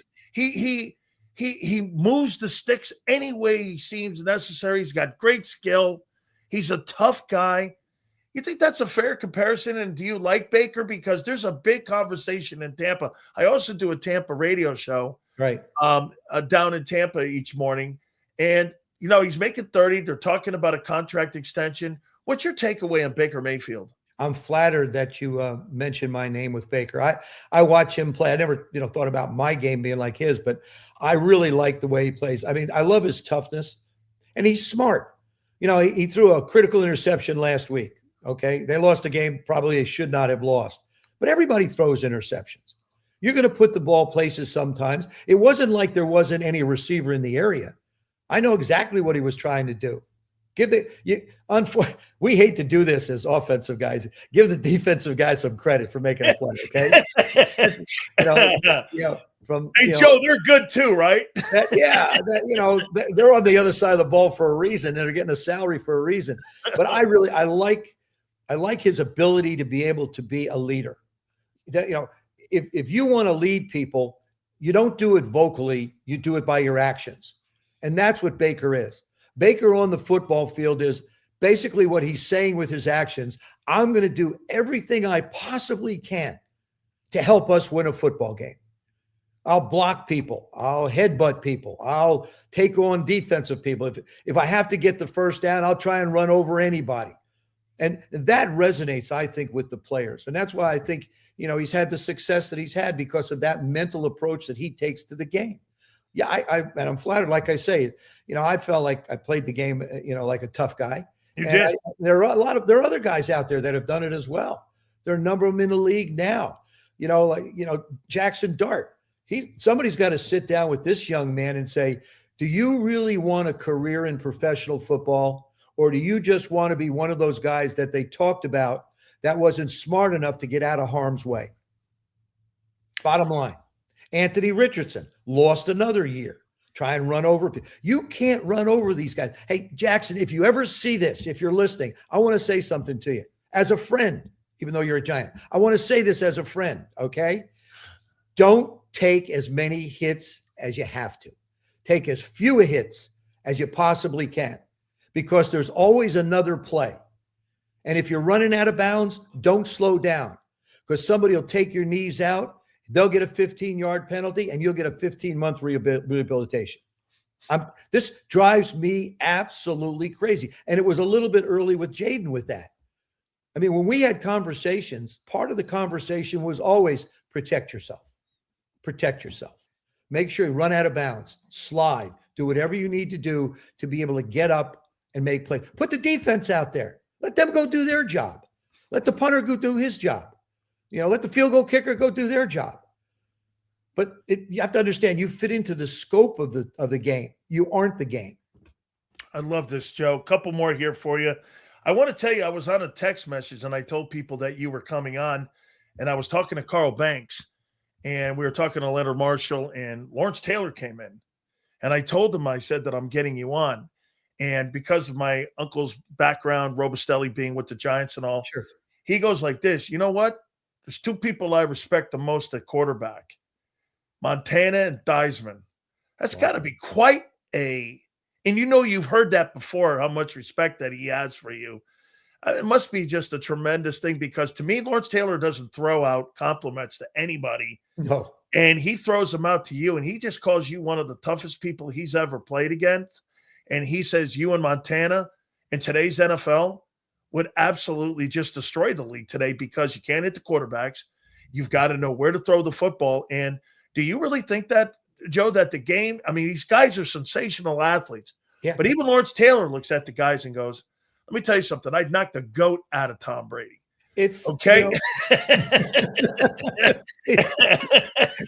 He'd milk the GOAT, right? Yeah. He goes like this. Montana's his GOAT, because he goes, you're telling me I can't hit him?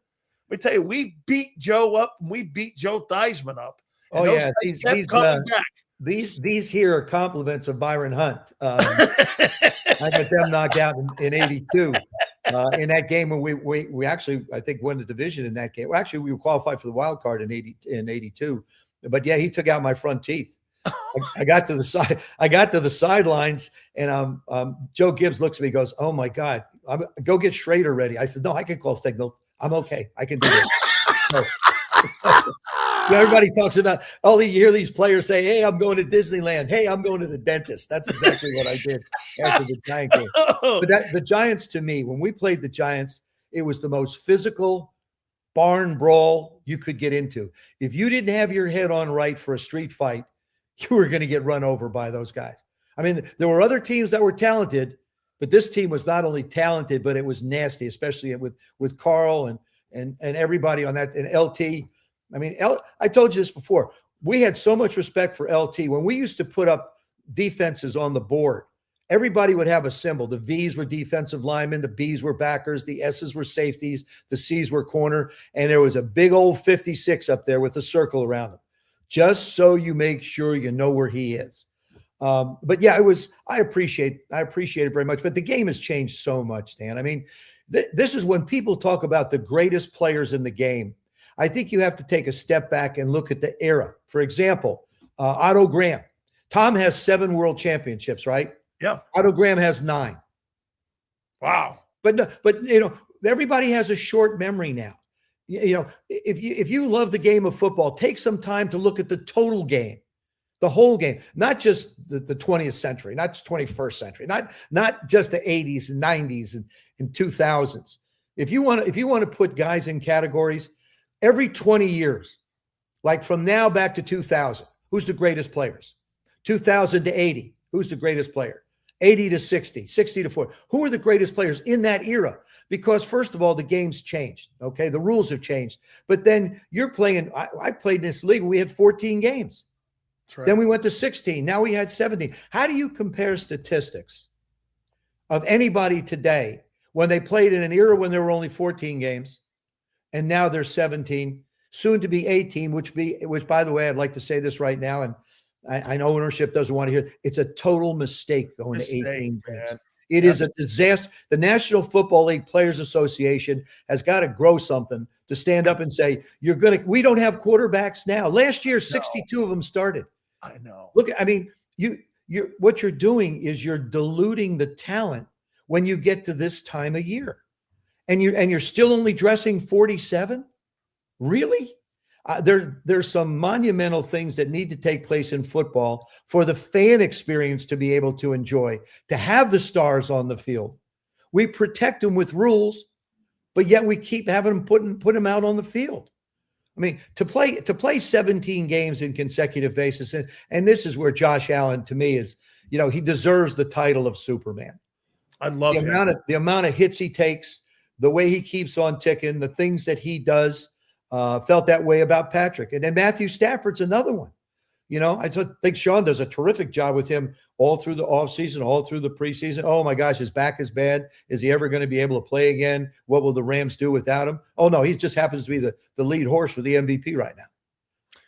I agree, and I think there needs to be another bye in there, too, for the players. If you're going to go to 18 games, Joe, you got to have another bye in there, too, because you know what you're going to have? You're going to have backup quarterbacks playing in the Super Bowl. But that's not what you want to see in the Super Bowl. No, you don't, Dan. The thing is, but you're going to take this season out to March.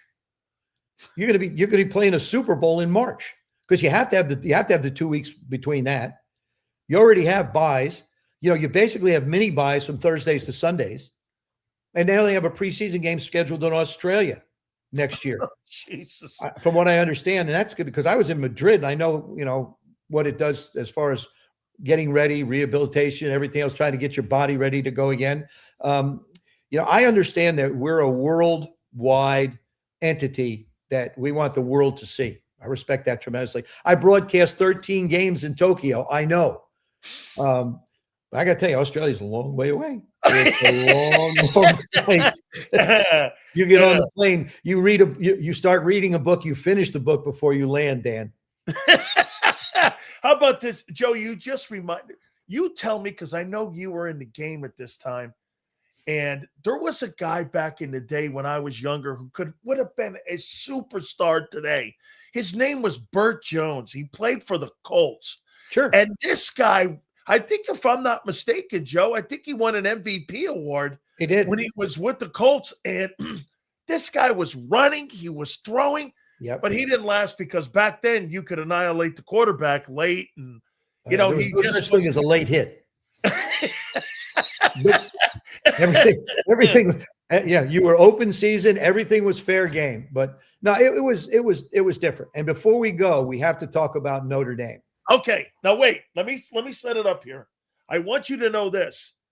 I think Notre Dame should be in too. Okay. And I think Miami should have been in too, because I think both teams are the 12 best teams in the country. I don't think James Madison and Tulane, I don't think giving hall passes to teams that are looked at with different metrics, Joe. Those teams are given different metrics than us. We got to play tougher teams. We got to play bigger teams. Those teams are in lesser conferences. So if I lined up 12 tomato cans, Joe, does that mean in the NFL that team's better than this game because they got a better record? Better records don't mean you're a better team. Dan, I wouldn't take anything away from James Madison or Tulane. Under this specific system, under the current system, they earned the right to be there. Congratulations to them, to the players, to their coaches, to the school. My biggest problem is Alabama, you're not going to count a conference game as a loss against the team, even though they got the brains beat out of them. That doesn't make a lot of sense to me. There will be a different system next year. It has to be a different system. You have a 12-person committee. Now, answer me this. How can Notre Dame be ahead of Miami for the last 6 weeks of the season, and in the 11th hour you decide to put Miami above Notre Dame. If you were going to if you had any common sense, if you felt like you were going to go in that direction. If both teams didn't play. That's what I'm saying. If you felt like you were going to go in, why didn't you do it sooner? Plus, the other thing is people want to hold Notre Dame. They want to hold it against us that we're an independent. Well, we went to the championship last year as an independent. But yeah, you have representatives from the ACC and the SEC. Both Miami in the ACC, Alabama in the SEC, both got in, and Notre Dame did not. Alabama lost to Florida State miserably in the first game of the season. I have a big problem with the way the process was conducted and the 11th hour decision that was made to move Notre Dame. I had no problem with Miami being in. I don't think a 3-loss team should be in. Why isn't Texas in? Yeah. Why isn't BYU? BYU only had 2 losses. Right. If you're going to count their loss, I mean, they had 3 losses, right? Why not put them in? But it's going to start this weekend. I feel like Notre Dame would have had a great opportunity to be one of those special teams. They were the fourth odds to win. They were the 4th odds, Joe, to win the national title.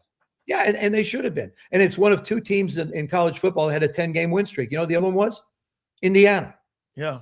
No, I think they failed. I think they failed the system. The committee failed the system. They failed the university. And like I said, if you were going to do what you did, why did you wait until the end to make that flip? Joe, do you think that there's a Notre Dame bias? Do you think there's a strong and let me preface it by putting it here.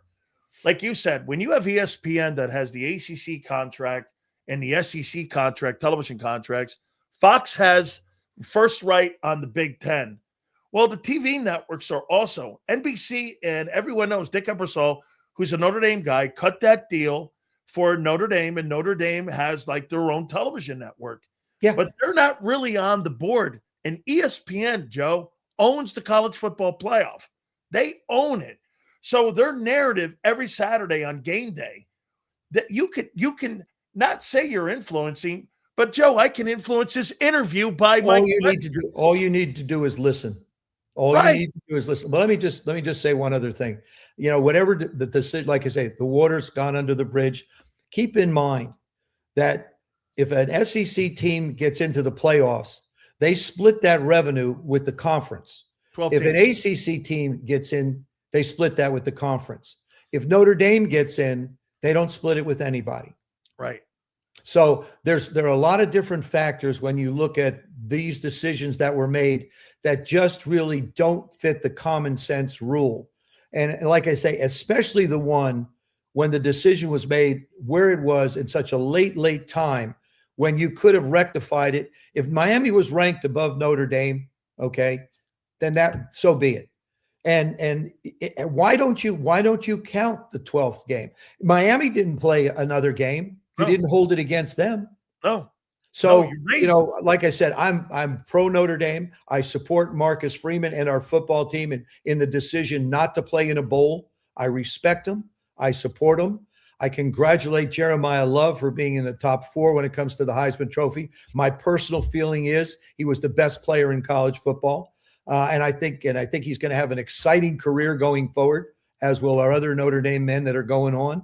And I wish them all the luck in the world. And I wish you the merriest of Christmases and a happy, safe New Year. You bet. Thank you so much, Joe. I really appreciate your time. You know I do. I can't wait to see what happens next year. And by the way, real quick though, you guys never always went to bowl games, right? As a matter of fact, we went in 1970. Notre Dame didn't always go. No, 1970 was the first bowl game Notre Dame had gone to in 45 years. Yeah. I mean, 70 and 71 were the first bowls that we went to in 45 years. So, Merry Christmas, Joe. Merry Christmas, Dan. Take care. You got it. Our good friend, Joe Thiesmann, man. I love talking with him. He is such a good dude, man. He's always great to us, man. Absolutely. Former Super Bowl winner. 2 times he went to the game, too. Great call, man. We really see it, man. We really love it. Hey, I'll say this one more time. I never said Notre Dame shouldn't be in it. Hey, listen, I think Alabama should be in. I don't think James Madison and Tulane belong. Here, let me show you something here. On James Madison, and you tell me this. So James Madison, this game's this week. Let me show you this here. Here's the schedule.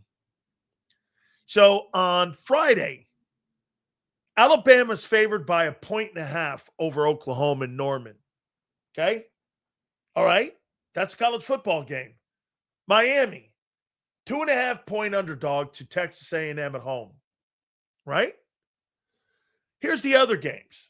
Tulane, Ole Miss, 17.5-point spread. Ole Miss is favored by. What? Here's the other one. James Madison, Oregon, 21-point spread. You're going to try to tell me those two football teams belong? Okay? Get this. Thiesmann said Hertz is not limited. Is he wrong? Yeah, I think he's limited. Hey, people we bring on, I don't bring people on to always agree with Big Sills. It's not what I do. I bring people that might have a different opinion and may give you actually something to think about. That's what we do. By the way, bottom of the hour, Battle Royale. Poor Mark Holmes. I don't know. Let me see. Hang on. Yeah, I think he's still scheduled to join us. Philly 500, man. I don't know what this thing's going to look like, but I got to tell you, just don't tell Mark that he played at. They don't belong in. Everyone you bring on supports Hertz. Really? That's not true, Junior. Everyone supports Hertz. Really, except your own city and except your own radio stations. Bench him. I never said bench him. I never said bench him. Hey, get this. As a matter of fact, on the post-game show, after they got annihilated by the Bears and after they got beat by the Chargers, I was never the guy that said bench the guy. Can't bench him. You're not benching. You bench him, it's over. Like in Miami.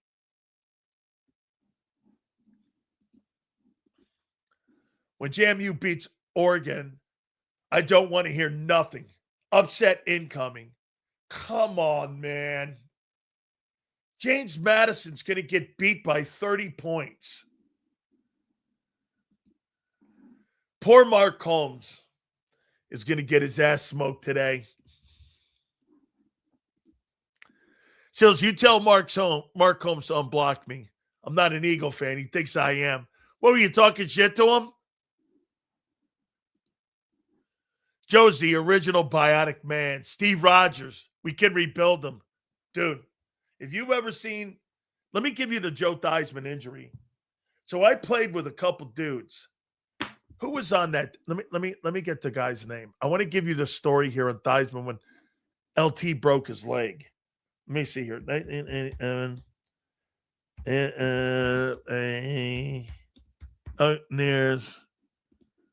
Let's see here. All right. Let me see my teammates here who was with me here. And I'll tell you the Thiesmann story.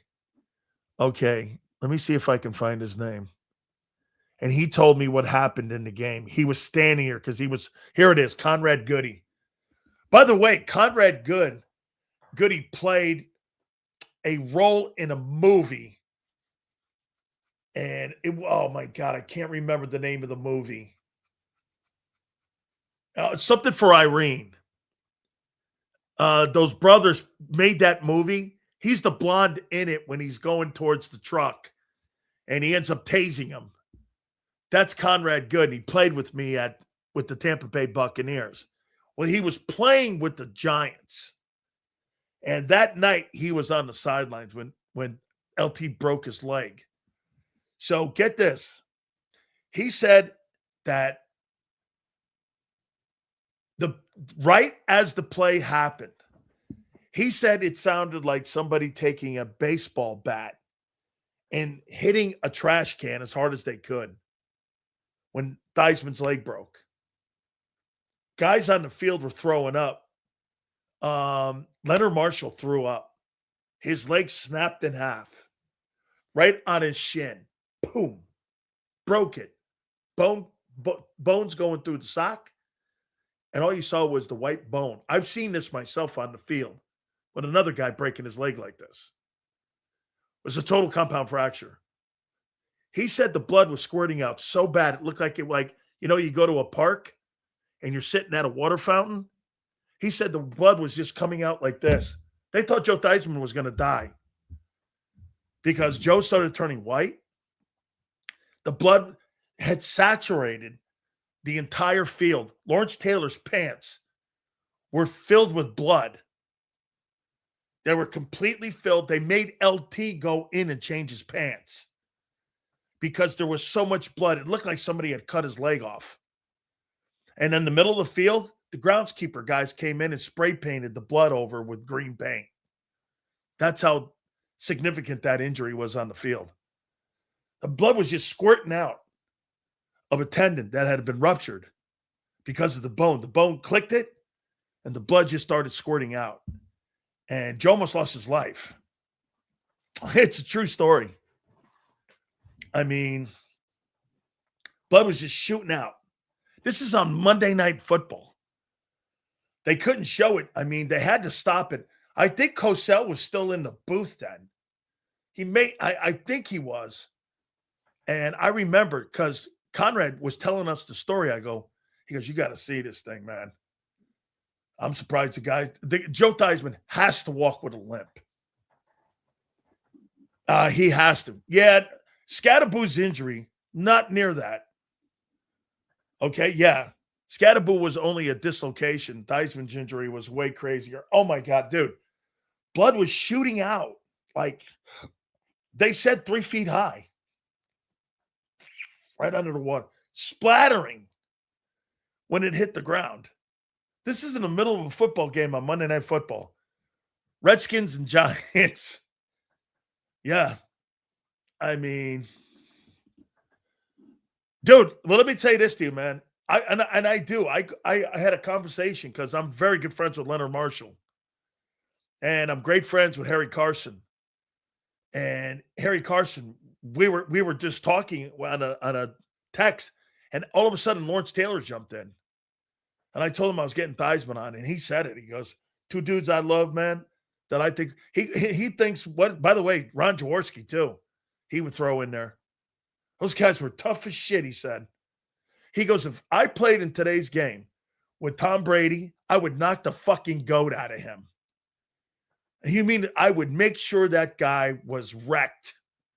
Every time we played, I would hit that guy. And, man, LT hitting you, him and Reggie, let me tell you something, man. Lawrence Taylor saying that Ron Jaworski and Joe Thiesmann and Joe Montana, he said were the toughest dudes he's ever seen in his life. He hit them as hard as he could, and them guys just get right back up. Knocked the shit out of both of them. Jaworski got a beating from LT. He took a beating. Every game, Jaworski was face down. LT waved. Yeah, LT did. He waved because blood was just squirting everywhere. Jim Burt was a nose tackle, went to Miami. I talked to Jim about it. He said it was just everywhere. He goes, the entire ground. Every time, by the way, after they got Joe off the field, you know, you still had to play there. And every time you'd go across the middle, it was in the middle of the field.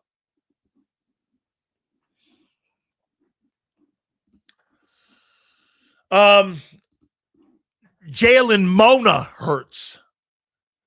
Not Montana. Mona Hurts. Man, I love Jaws. Jaws been on here a bunch of times. LT is an extraterrestrial. No way that guy was human. The way he played, unmatched. Jeff, I've never in my entire life ever seen a football play. You know, I heard John McMullen, and maybe it's because I'm a little bit biased because I was in the game that when he was playing. Dude, there's nobody. You know, the only guy that really comes close is the dude in Cleveland. Okay? Dude, LT was better than Ray Lewis.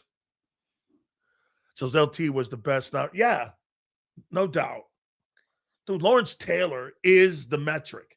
And the only other guy that's close to him is Reggie.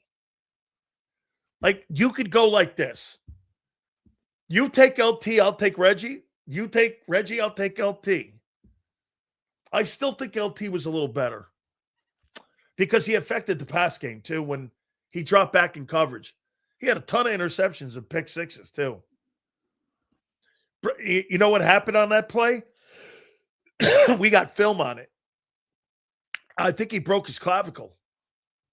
Montana had his clavicle broken. Clavicle or sternum? No, his sternum. Leonard Marshall broke Joe Montana's sternum on that play. Yeah, it broke his sternum. I've seen a lot of injuries, man. I remember when Mike Hartenstein from the Bears hit Jaworski in the back, straight on the wide open helmet side. Jaworski folded up like a, hey, and let me tell you this, man. Bro, I remember that hit too. I've seen that hit. Here, I'll give you this, Roland. And I was told this from guys inside. Like I told you, you guys know I know the Giant people very well. Lawrence Taylor would show up. Ray Perkins told me this. Lawrence Taylor would show up to team meetings. He'd get in there because he had a tough night out. He'd lay back and he'd start sleeping.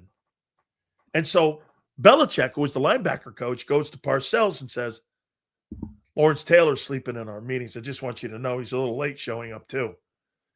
You know what Parcells said? Why'd you start the meeting? And right there, Belichick knew. And so finally he got pissed off one day. LT's sleeping. He goes, Lawrence, do you understand what we're doing? Lawrence got up, went over, and all 11 plays, Belichick asked him about a respected play. He went 2 corners, then 2 safeties, the 3 linebackers, 4 linebackers. They played at 34. He wrote out all of their responsibilities. He went down to the defensive line, what gaps they were supposed to be in, what technique they were in, 3 or 1 or 2, which end is supposed to be in a 7 or a 5. He's writing all this down. Threw the chalk down. He goes, is that what the fuck you want me to do? Bill Belichick said this. He goes, I never seen anything like it. This guy was in a dead sleep. He gave him a play. He goes, you know what to do on this? He wrote down all 11 guys' responsibilities and concepts and techniques underneath every single guy. And fucking guy goes, throw the pen down or the chalkboard, the chalk down. He went, is that what the fuck you want? Sat down, made him look like a dick. They said everyone started laughing. I mean, this guy not only knew his job, the point is he knew everyone else's job. That's what made Lawrence Taylor great. Wasn't just he knew how to line up. He knew every single dude's responsibility. It's funny because the same IQ that Lawrence Taylor had, Tom Brady had. Brady would do the same thing. He wanted to know not only the responsibilities of his own offense, he wanted to know the responsibilities of the defense. What's their technique? When they're too high or when they're in banjo, they're cover 2, cover 3. What's their techniques? Then he would go talk to the personnel people and get what the personnel is. That's how you develop yourself as a great football player. Okay? He probably would have made a hell of a coach. Yeah, absolutely. Well, he was kind of a coach on the field with that kind of mentality. Yeah, absolutely. Shocked they haven't made an LT movie yet. You know, they had that A Football Life. Lawrence Taylor is such a complex dude. You know, if it wasn't for the drugs, I don't know what that guy would have been like. I mean, I heard stories that the guy would be out all night long. I heard the one Saints game that he hurt his shoulder in, that he was doing like crack all night long. He showed up. He was late. They didn't play him in the first quarter because he was late to the game. There was a time people said that he parked his Ferrari on the Brooklyn Bridge, just got out and walked home because he ran out of gas. So in the Saints game, he had 4 sacks, a pick 6, 2 interceptions, and he had a blocked punt. And that was coming off a night of doing a rock of crack. How about this? I know. Michael Jordan and Lawrence Taylor were at North Carolina at the same time. That thing behind me, you see that thing hanging there? Lawrence Taylor's got one of those, like I do. That's an ACC championship plaque. I think his is 1982, maybe 81. Mine's 83. LT's got one. I showed Lawrence that. He's like, I got one of those. Yeah, they won the ACC championship, and I believe either 81 or 82. I can't remember. I used to sell. Dude, guy would smoke a rock, man. He used to have Lawrence Taylor used to have a restaurant right outside of the Meadowlands, and they have a special room upstairs. I've been actually up there. So most people don't know that Parcells and Belichick were pushing for the Giants to draft Reggie White, but they picked the old lineman instead. If they had Reggie, Montana wouldn't have had 4 rings. Yeah, if you remember right, though, Reggie wasn't drafted normally. Reggie went in a supplemental draft like I did. Reggie was a supplemental draft. Let me see if I can remember right. Supplemental, Reggie White, USFL supplemental draft. Yeah, I don't remember what it was. 84 that Reggie went. Reggie went 4th to the Eagles. You're right. The Giants took Gary Zimmerman. That's a great pull by you, dude. Gary Zimmerman was a hell of a player. Gary Zimmerman may have been a Hall of Fame player. I think he's a Hall of Fame player, Gary Zimmerman, because I thought then he ended up going to the Vikings. Yeah, Steve Young was number 1. Mike Rozier was 2. Gary Zimmerman was 3, and Reggie White was 4.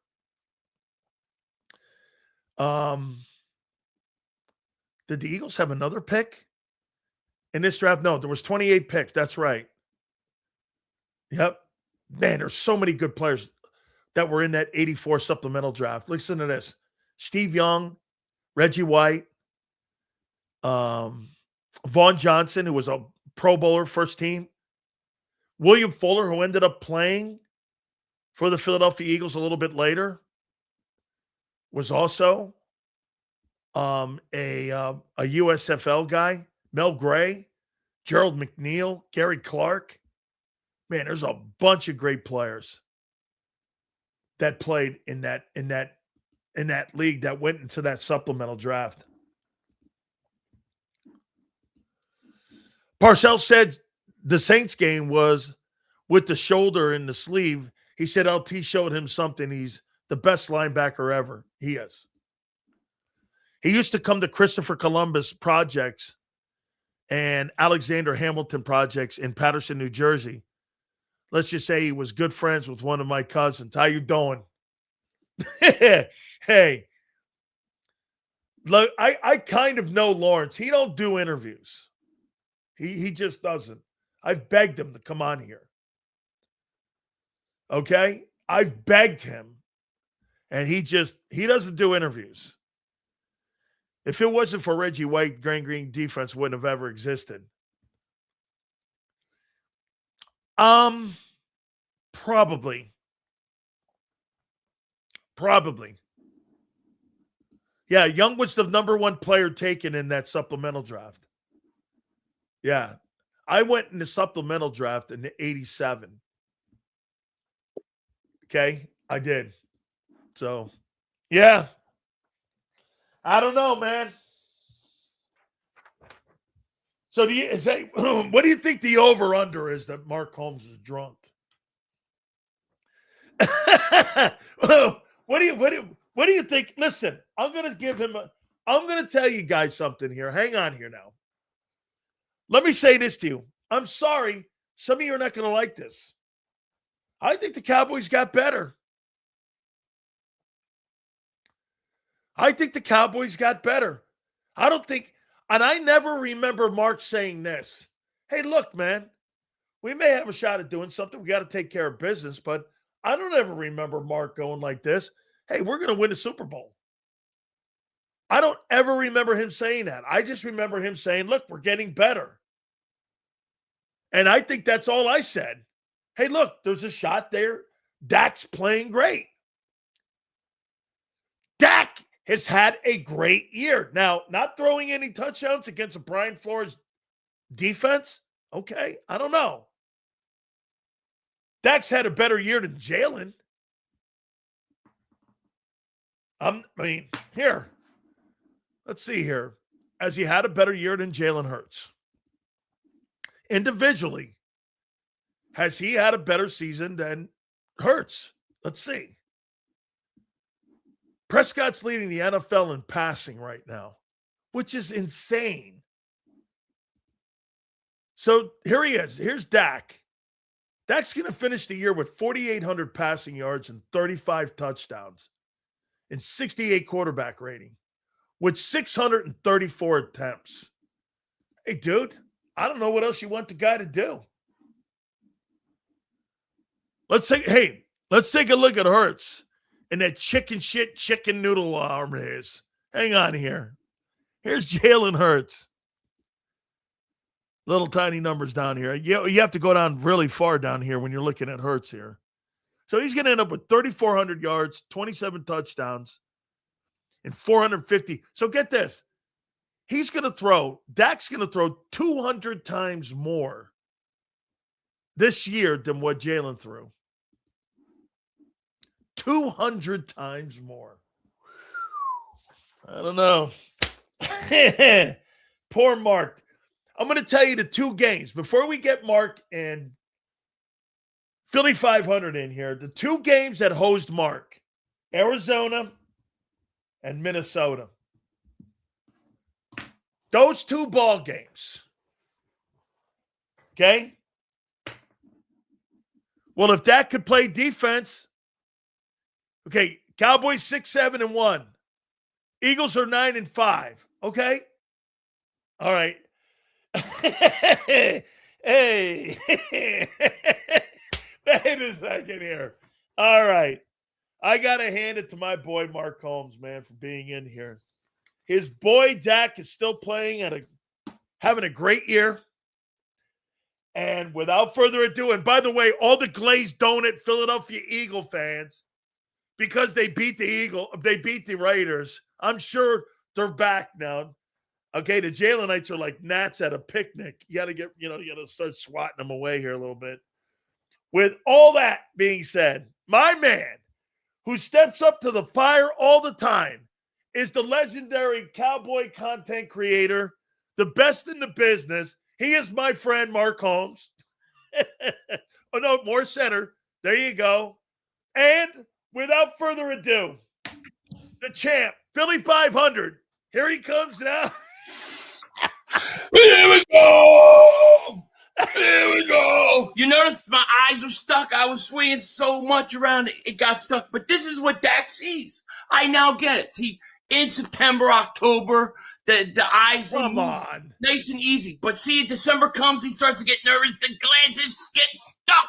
How can you blame that entire loss on him? I don't blame the entire loss on him, but you tell me he's an MVP candidate. You tell me he's an elite quarterback. Then why couldn't he get his team like a Josh Allen and bring him down the field and keep that game close and keep that team in it? He can't come up in pressure situations. He's a fraud. Well, let me see something here. So hang on here before I get to you, Mark, here. Let me go back to this Viking game that you guys played here for a second here. Was that Viking game, just looking at the game here, was that a one-score football game that you guys played against the Minnesota Vikings? A one score? What was it? I don't remember. I'm taking a look here. Was that a one-score game that the No, that the we ended up Minnesota settling for Vikings? some field goals. Yeah, it was No. 28-22. Yeah. So this MVP elite quarterback has to go settle for He field is goals elite. He's against the elite. Minnesota. Wait, He ain't wait. elite. Okay, Elite winner. Elite wins. Why doesn't Dak Prescott win? Why is it that I could come on, Bro, why is and I it could tell you December 1st is coming, Sills, telling you, and then it happens. And then you guys ignore it. quarterbacks are not paid on wins. They're paid on ability. Who cares? I don't care about how he's paid. Okay, I care about if my team wins. Dak doesn't send me any money. Jalen Hurts don't send me any money. I only care about if my team wins or loses. All right. I don't care what he's getting paid. Fair enough. Okay, go ahead, Mark. So let me ask this. Do we remember last year when Joe Burrow, what they said about Joe Burrow? Poor Joe Burrow, if he only had a defense, he'd be MVP, right? Y'all remember that? Oh, absolutely. Right? You know what's amazing about that is Joe Burrow averaged 27.4 points a game. You know how bad his defense was? 25.5 points a game. And so we said, if Joe Burrow just had a little defense. So let's compare that awful defense of Cincinnati's that gave up 25.5 points a game. We're giving up 30 fucking points. And let me remind you here, if Jalen Hurts had that defense, you'd have 3 fucking wins. You got 3 games where you scored more than 30 points. You would have only 3 wins. Thank you, Mark. Thank you for making. But the How can you look at Joe Burrow and say, poor Joe Burrow? Wait, let me if ask he only had a defense, and my defense is giving up 4.5 points more. I got like 2 minutes. Wait a minute. Here. Wait a minute. Philly, are you suggesting you think that offense has played up to its ability this year at any game, shape, or form this year? Except for the New York Giants, number 2, and the Raider game. Name me another game that team. Who are we talking? We talking about the Eagles, Joe Burrow, Dallas? No, I'm talking about the Eagles, and I'm talking about your offense. Do I think we've played? No. All right. But that has nothing to do with Dak Prescott not being an elite quarterback. And I want to thank Mark for making my point. He just proved my point with his example. Because what he says about you just proved my point. Bro.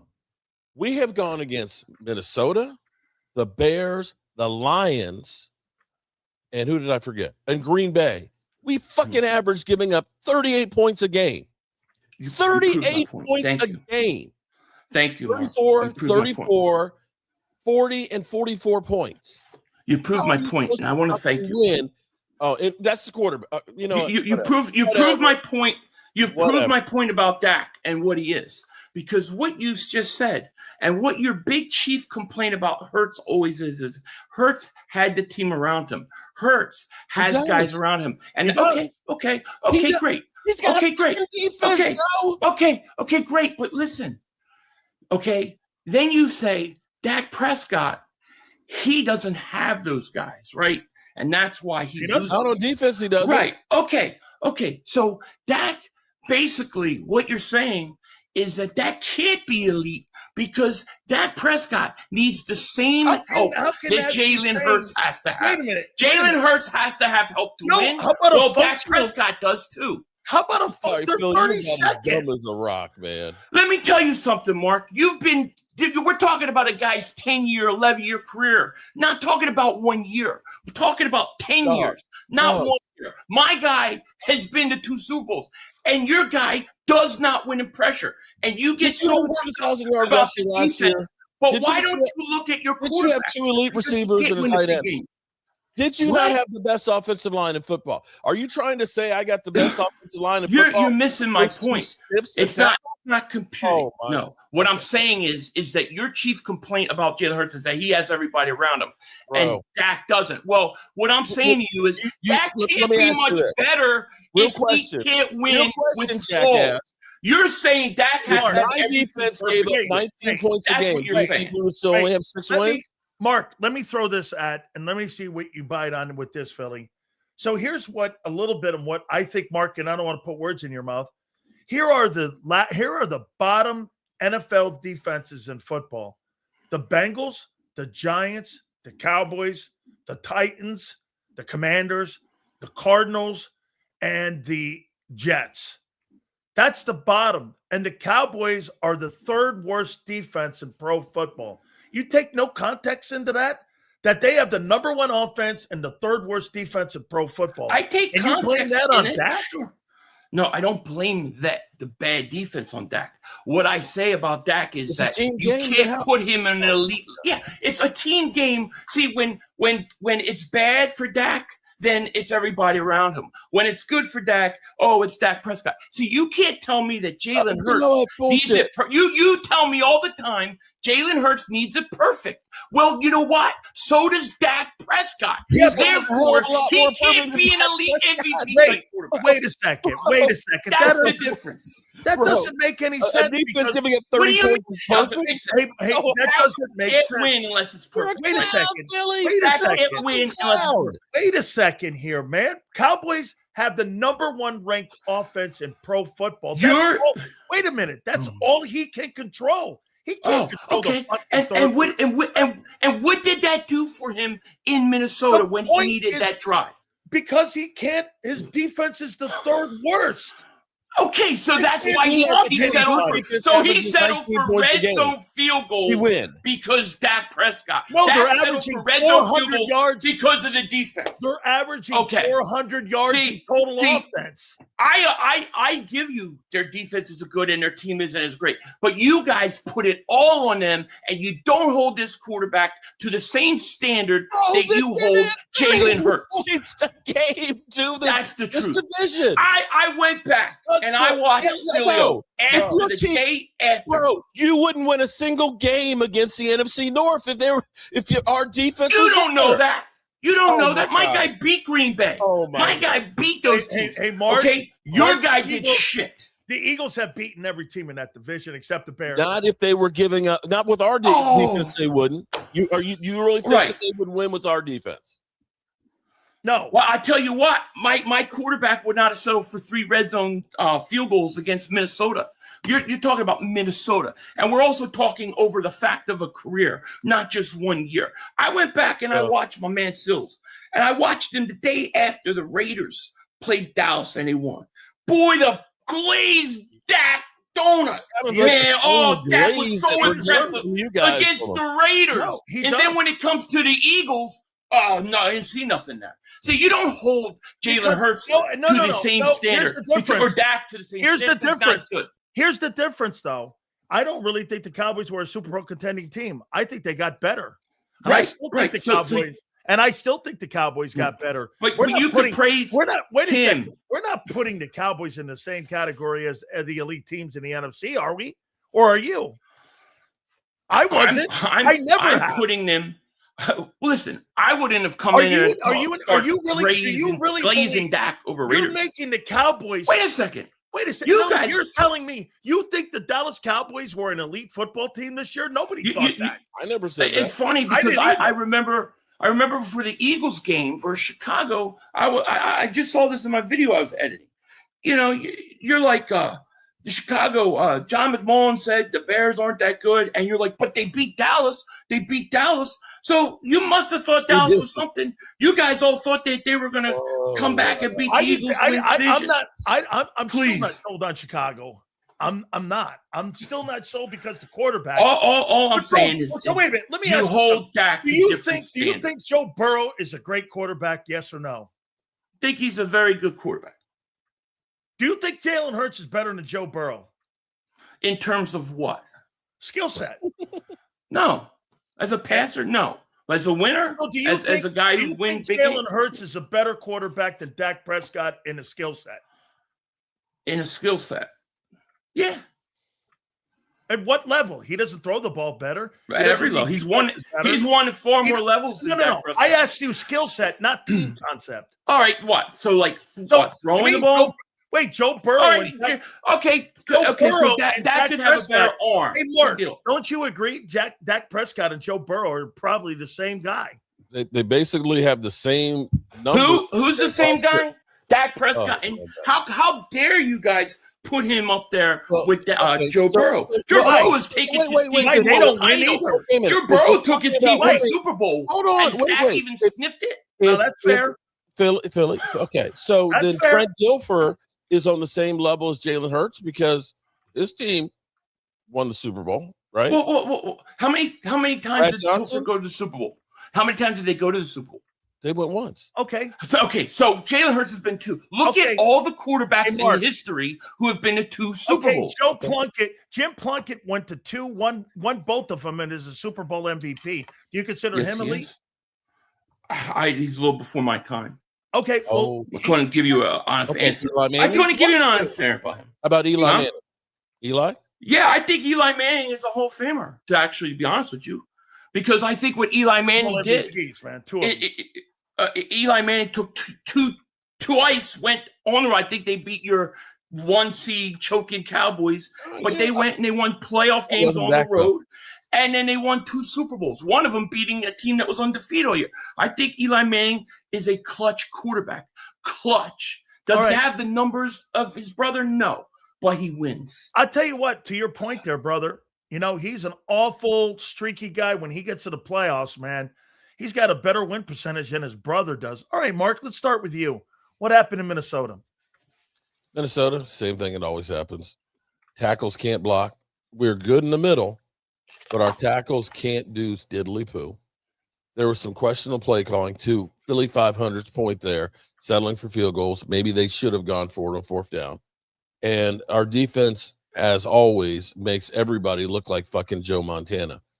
To have J.J. McCarthy, who's terrible, have Jacoby Brissett, to have Russell Wilson, that anybody who wants to have their quarterback look good, hell, Tua should play against that defense. Maybe he wouldn't have been benched now.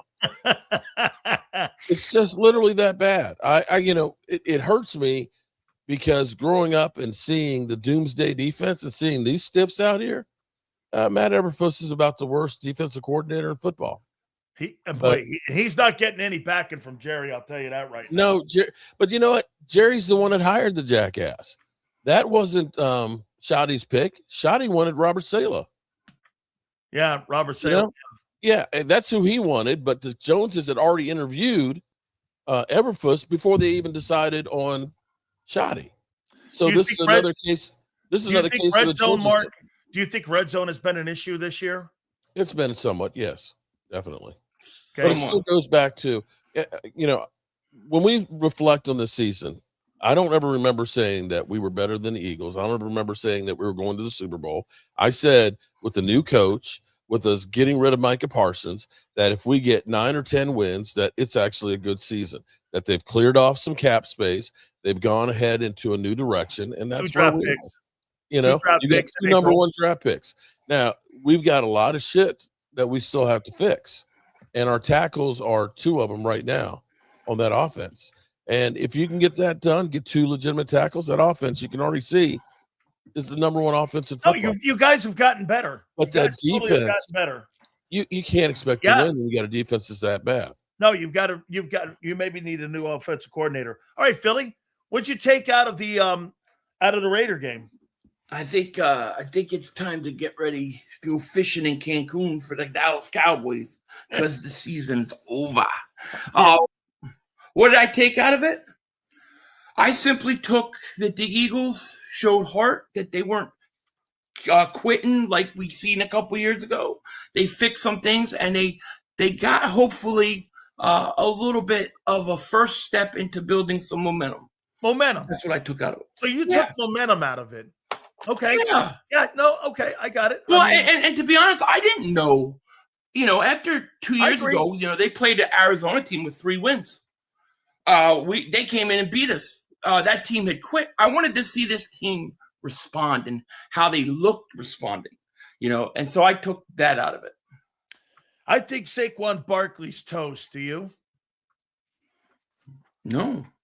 Well, I do how not. many games is it going to take you to sit there before you start to realize? It would take me a whole nother year. Another year. Okay. It would take me a whole nother year. He's going to rush for 900 and 35 yards less than what's he got right now? I think he's got 950, if I'm not mistaken. Let me take a look at that. So the guy's been struggling all year, and he's still almost at 1,000 yards. Well, remember, all you need is 60 yards a game. Do you consider that? Yeah, 60 yards a game, I don't. But when you combine the body of work, we got to look at that too. One season, 60 yards. No, I would not. Well, that's what he's averaging, around 67 yards. I know, right but that's coming off after having maybe one of the greatest, years. So, okay. No, so he's not mediocre. Now, my problem is not he's on pace for 1,100 yards right now. My problem is this with him: 3.9 yards per carry. Yeah. Last year he was almost at 6, right? Mm-hmm. So you're putting more of it on the O-line then, and you think it's Juergens, Steen, and Landon's injuries this year on why that production has fallen off. Yeah, because, and I mean, I don't know. That's why I think it'd take a whole nother year. Okay. But when I look at him, I look at a guy, I'm like, he's still got explosion. He's still explosive. I feel like maybe he's in a situation where, you had such a great year. Everything was like a big 40, 50-yard run. You're struggling. You start pressing. You start dancing too much. And, those kind of things. That to me, if you want to talk about the key to the rest of the year and the playoffs, they got to get that run game going. They've got to. That's the key to them making some noise. Absolutely. Hey, Mark. What happened to George Pickens in this game against the Minnesota Vikings? It's not just the Minnesota Vikings. It's actually been the last 2 weeks. He's kind of tailed off. I think teams are doubling him down, and which is why you're seeing Ryan Fennoy and CeeDee Lamb kind of get into it, getting much better games. And I think teams are trying to fluster him more than they had been. After he had been going crazy on some of those games, he's gotten more attention, and it's been harder and harder sledding for him. Maybe he's just, I don't know. Maybe Pickens just, don't want to be in Dallas. Well, maybe he's just not happy. Maybe. He's not happy with that. He might not just. What it could be though? Listen, too, Mark. You know what? To his point, might want to go to New England. How about this, Mark? You know what? Hey, they're not going to pay him $36 million. No. Okay. They're not. And why? Get this. You think so? Hey, Philly, what you're saying is you think he's making business decisions right now where he don't want to get knocked out right now, and he knows. I do. Absolutely. Mark, do you think he's making business decisions right now where he doesn't want to get hurt? You just saw guys right now like Parsons. You saw Mahomes. That's a good point, Philly. You think he's making business decisions now? I do. I actually do. I'll be real with you. I've thought and looked at this and said, we've got no chance of making the playoffs. That maybe you should think about sitting Dak and let Joe Milton play the rest of the way, get some experience for a lot of these guys, because the reality is we don't want to have him going into another offseason that he's injured. He's not a young guy, and we need to hit the ground running. I know that sounds crazy. I think Mark makes a great point. Seeing Pat Mahomes is not going to be ready to start the season. Mike Parsons is not going to be ready to start the season. I think he should think about sitting Dak too, because you definitely don't want to hurt his trade value. Because this is the year you unload Dak. They're going to unload Dak this offseason. Yeah, I'm not lying. I'm not joking. I think that's in play. I think that's in play for this team. They got multiple picks.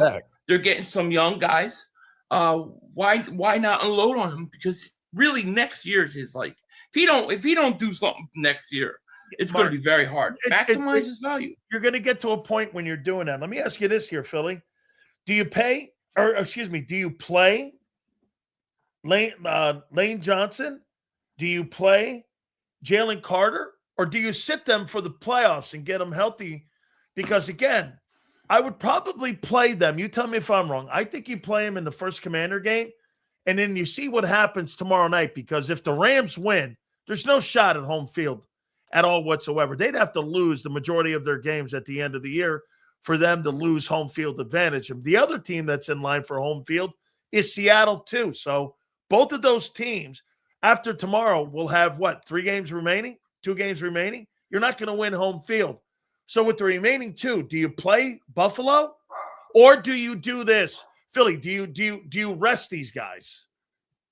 I think you play him. I mean, let me ask you, if you rested Jalen Carter and you got to the playoffs, right, and then you put him back in the wild card, are you getting a guy who's on limited snaps, who's not fully in playable shape?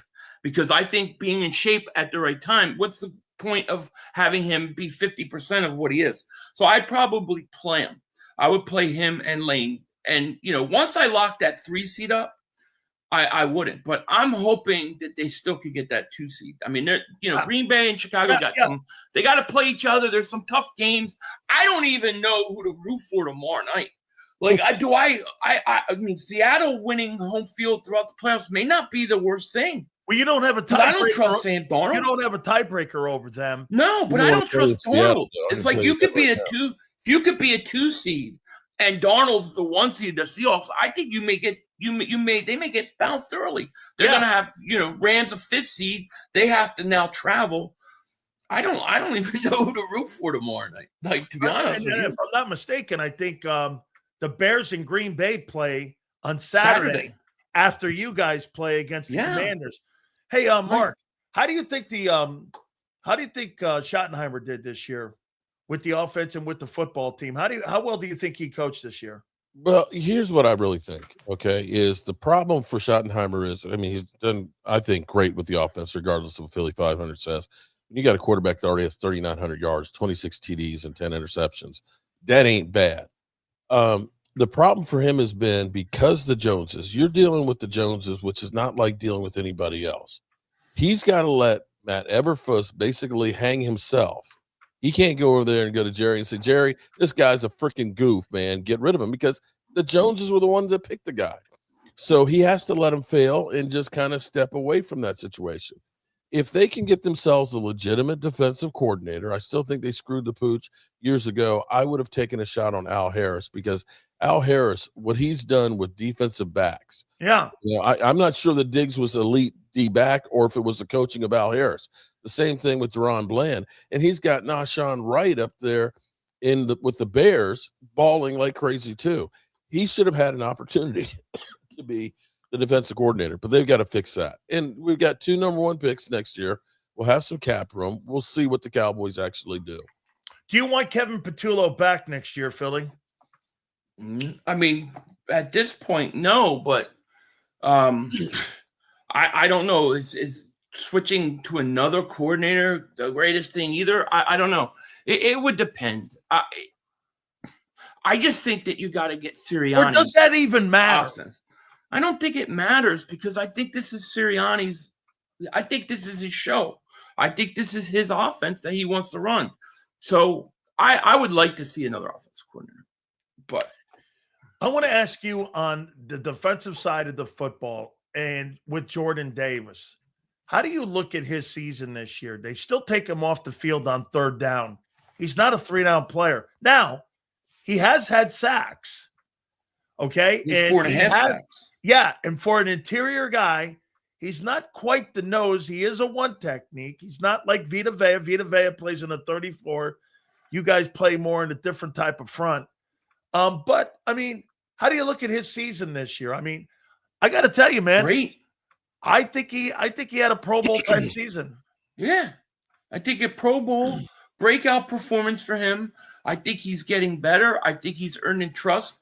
And his snaps are definitely up from a year ago. He's impactful. I think he might have been one of the most consistent defensive players on this team all year long. Maybe, minus that Chicago game. But I love Jordan Davis. I think Jordan Davis has been fantastic. And I think he's only going to get better. So you're going to pay $60 million between 2 D tackles. Is that correct? Well, I don't know. Are you going to get $30 million out of Jordan Davis? Nope, Is he going to really command 25 that? for him? 25. Oh, you're talking 25? You don't think Jalen Carter's going to command $35 million? No, I do. But I can't let Jordan Davis. I just think he's too valuable. Even from just a type of player in the locker room that he is, I don't want to see him go. I don't know at the end of the day, money wise, how that'll work out. But I would love to keep him. I would love to keep them both. Mark, where do you think Jerry Jones goes with the number 1 need on the football team right now? What would be for you if you are indeed keeping Prescott outside of the quarterback conversation? What's the one area of the football team that you think you need to improve? Because remember something, You've got the team that is in your division right now. That's one of the top teams in the NFL. And you've got to, first win your division, and that's beating Philly. So, I mean, Wait a minute. What happened the last time we played Philly? Oh, you beat them. Oh, okay. Okay. No, you did. Excuse me. You split this year. I apologize. I'm going to say we're actually no. I apologize. We're actually 3-1 in our division. That's the only place we seem to be able to win is in the NFC East. That's wild. Most useless Dak stat ever. Wait a minute. You have a better division record than the Eagles right now? Yeah, we're 3-1 in the division, which is crazy. Okay. I'm sorry. What's the Eagles? I believe they're 2-2, right? Oh, okay. Something like that. Yeah, but you think that you're saying something. No, you think that doesn't really carry the weight in the NFL, and that we have to be able to beat them. And I was like, we have beaten them, didn't we? Yeah. So this is what you do. You sit there and you talk shit like that, and then you make excuses about your quarterback and the fact that he couldn't beat Minnesota. Right. If you're going to hold the Dak Prescott and the Cowboys to that, you know why you won. You know why you won? You want to know why you won that game? We choked it away. We've done it before. It didn't matter that it was Dallas, Arizona. It could have been USC. It could have been Georgia. It didn't matter. It was Dallas. You just were the team that were lucky to be there. But you want to play that like you're something. Well, then let's go back to Minnesota. Where was your boy when he needed a touchdown drive? Here we go. He was choking, and now he's going to get ready to go fishing. And he chokes every year. I want to see Dak Prescott's December record. Let's look at his playoff record. What I say, Mark, he is just going to go because you're wrong, and you won't. No, he's not wrong about the division. That good. He's not wrong. He's wrong about his quarterback. Hey, Mark, what's the area of need you have to make this team more competitive? You've gotten better.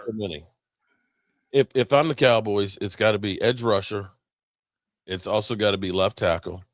It's also got to be cornerback and linebacker. I mean, we've got so many spots that we need help on. Bro, you were right about Overshown. He's a good player. He is. But you know what? We were sold that Matt Everfuss is the linebacker whisperer. That dude sucks. He does. I'm sorry. He's just awful. And the fact that he doesn't understand that he does not have, he's got man-to-man guys, and you're trying to play zone, and it's killing the defense. They're completely lost out there. They're making every bum-ass quarterback look great. Philly for you. Remember when it was Kellen Moore? Remember when it was Kellen Moore's fault? Dak had all those playoff losses, and then he goes to the Philly and wins the Super Bowl. What a joke! It's everybody else's fault. If he was out here throwing, like 4 interceptions and an interception and a fumble in the same play, I'd say, yeah, you're right. But he's got 26 TDs. Mark, face it. The only way Dak would ever have a chance to win is if everything is perfect. If everything's perfect, right? Yeah. He can't win if there's any flaws to his team at all because he's not an elite quarterback. And I need a white flag to wave. I don't know how you say that when the guy's he's only got wait a minute. Let me ask you this. Myles Garrett's got the number 2 ranked defense in pro football. He can't control what they do on offense. He's an elite defensive football player. Yeah, but you're looking at it. Okay. The only thing he has control of is one side of the ball. He doesn't have control of the offensive side of the ball. I mean, if they had Dak Prescott in Cleveland, they'd be winning football games left and right. In a weak AFC, they'd be winning because Burrow's injured, all of the stuff that happened. I mean, if he was in Cleveland with a prominent quarterback or a decent quarterback, the Browns would have a winning record, dude. Right. So Dak needs everything perfect in order to win. How about decent? Yes, that's right. That's what bro. Decent. Okay. So here's what would happen. Here's defense in football. Okay, but you're putting it in 1 year. I'm talking about career. There's a difference. So they were talking about career, and the truth of the matter is Dak may go to Cleveland, and they may win games in September. They may win games in October. They may win games in November. But when the Minnesota Vikings or a shit team come in and they need to win and their defense isn't playing well and things aren't going the way they should be going and they need Dak to keep them in to make that one play, he can't do it. And that's the difference between him and my guy. You know it. I know it. Here we go. Go ahead, Mark. Go ahead. What are you going to say, bro? Can we just have like a mercy rule or a slaughter rule? Wait. No. I got to ask you, though. How much shit have you been getting since the Minnesota game? You want? Let me read something to you because this is crazy. I just got this email from. By the way, I just forwarded your, you airing this on my Facebook too. So okay, I think this is quite good. So wait. How much shit are you getting? This is how much shit I get. This is from a Lion fan. Another annoying part of Cowboys fan base is they act like everyone else is against Dak Prescott and defend him about everything. So we can have a long history of shitty games, throwing 4 to 5 picks a game, but is never on him. It's always the defense. Every other player can be blamed for them losing, but why not him? If he has a shit game, you have to hold him accountable. Cowboy fans are pussies. What kind of man sucks off Dak Prescott? Don't you losers have any dignity? The difference between pretenders and champions get it done. Pretenders will tell you what they're going to do, but when it comes to finally doing it, they back off like a little bitch. This guy wrote a sonnet. But in terms who is that guy? I love him. The Eagles are the my favorite team from the division. If Dak Prescott was on the Eagles roster, he'd probably be the third string quarterback. So how the hell am I getting a Lion fan talking about championships? Because they just beat your ass. Lion, like they go to the Super Bowl. I've got Lion fans that are giving me shit now. But that's the point, Mark. Your Cowboys literally didn't win a freaking game. But that's the point. You're not the 90 Cowboys anymore. You haven't been for a long time. You're no better than Cleveland Browns. Yeah, but I didn't hear any of those Browns. I haven't heard what you say that. I haven't heard you. Mark, do you think your football team got better this year? I do. I think they will be. Yes, I think they're. I will say the direction for them is heading up, as opposed to down last year. I don't think anybody said they were an elite football team. I didn't. I can't wait for the when they have the moral trophy give out for the Dallas Cowboys. You know what I mean? Oh, did you see Schottenheimer on Hard Knocks? This guy actually had the balls to say nobody wants to play us. Everybody wants to play you. Everybody, because we know what you do. Minnesota came in. I swear he said it. Mark, he did. He didn't say that. He did. No, he didn't say that. Well, yes, he did. He said it. Look he at Mark. said it on Hard Knocks. He did. It was while I was sleeping because Hard Knocks is not watchable. Wait a second. He said, you want to hear something? Hard Knocks was the greatest episode. You want to hear something that stupid ass Chiriani did? So he goes over to Jalen Hurts and he goes like this: "Hey, Jalen, make sure you tell him about the concepts." I'm like, come on, bro. Let's try not to be so fucking scripted here. What's Bob Lang writing shit for you here? Hey, make sure nobody said my coach was an actor. All right?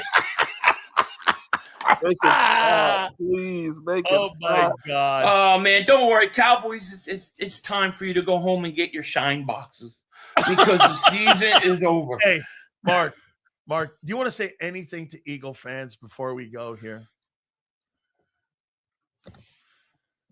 He who laughs the hardest. I know you guys think that the Raider game is, oh my God, we're going to the Super Bowl.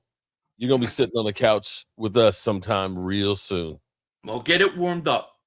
Hey, get it warmed up because it's going to be a while. You want to say anything to Cowboy fans and Cowboy Nation? Yeah, I do. I told you so. I told you so. Oh my December God. 1st comes. As sure as the sun will rise, the Cowboys will choke. And here's the funny thing. Next week they'll play like the Chargers and they'll win and everybody will go, "Oh, see that? We're back." No, there was no pressure on your quarterback.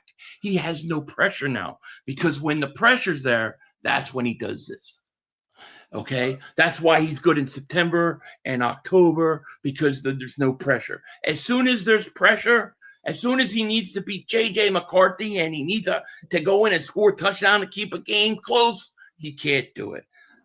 You know, Cowboys. That's why he's not an elite quarterback. Mark. That needs everything. Hey, I want to tell you something, Mark. I moved Joe Thiesmann today for you fucking guys. Let me just say that. That was a good move. Joe Thiesmann. You didn't do it for me. You didn't do it for me. You didn't do me any favors by having me on here. Now, hey, well, listen, man. I think Stars have aligned, huh, Mark? Stars are aligned now. Let me go.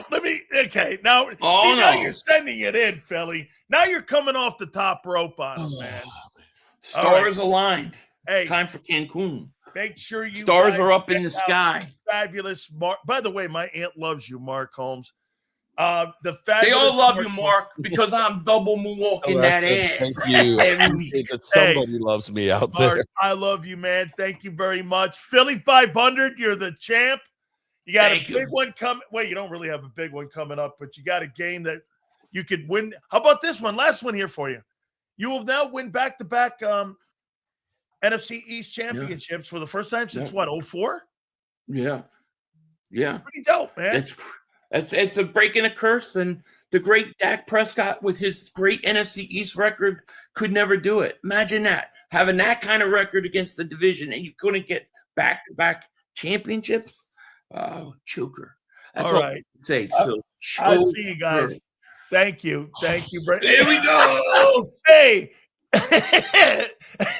hey, Mark, Philly 500. Thank you. I gotta give Xander. Hold on, I gotta give Xander a thumbnail.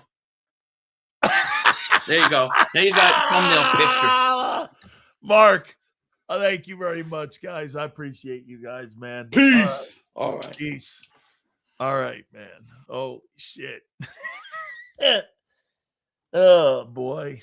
Coaching staff holding back Hertz. He's a dual-threat quarterback and not used to, right?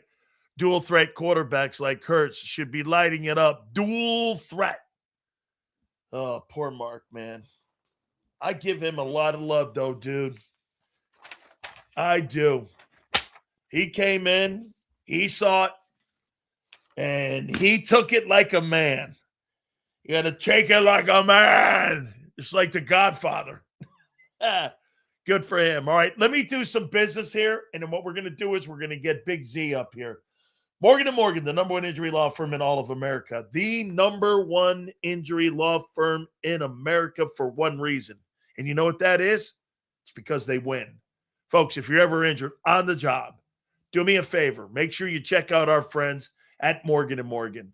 Thousands of attorneys from coast to coast, defending families like yours. Go to forthepeople.com/big sales or pound law 529. That's forthepeople.com/big sales or pound law 529. And do me a favor. You tell them Big Sales sent you. There's a reason Detective Johnson is the gossip king. Oh, did you hear? Jackie and Tom are getting a divorce? Mm-hmm. Sad. Well, I heard that Ashley had work done on her face? Yeah, oof. Just like there's a reason Morgan & Morgan is America's largest injury law firm. Injured? With over $25 billion recovered for our clients, there's a reason to go big. Bathroom? Okay. Morgan & Morgan, America's largest injury law firm. Oh, okay. Ignite your nights with free live entertainment daily, only at Live Casino and Hotel Philadelphia's Center Bar. 7 days a week, enjoy some of the region's top party bands, performers, and DJs as they take the stage in the heart of the casino action. Great cocktails, live music, and lively moments. It's all happening at Center Bar at Live Casino and Hotel Philadelphia. Visit livecasinophilly.com for more details and the complete list of upcoming events. Must be 21 or older. Gambling problem? Call 1-800-GAMBLER. This is Eric. When he got injured in a car accident, he called Morgan & Morgan. He not only gets a lawyer, he gets trial lawyers like Sam and Jessica, who are in it to win it. He gets his own investigators with briefcases, leather ones. And if you ever have questions, our customer service folks keep things rolling. Injured? We're your army. Morgan & Morgan, America's largest injury law firm. Welcome to the Jet Setters. and the high rollers, to the shot takers and the tastemakers. Welcome to the viewfinders, the thrill seekers, and the night owls. Welcome to everything you could possibly want on one 5-mile island. Welcome to the Wildwoods. Book your stay today. In our hometown, we all look out for each other. We go the extra mile to lend a helping hand. We step up to keep our communities going strong. And at Independence Blue Cross, we're here to keep you going strong.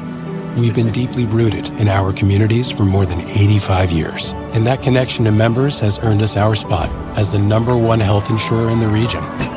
So while you look out for your neighbors, know IBX is always looking out for you.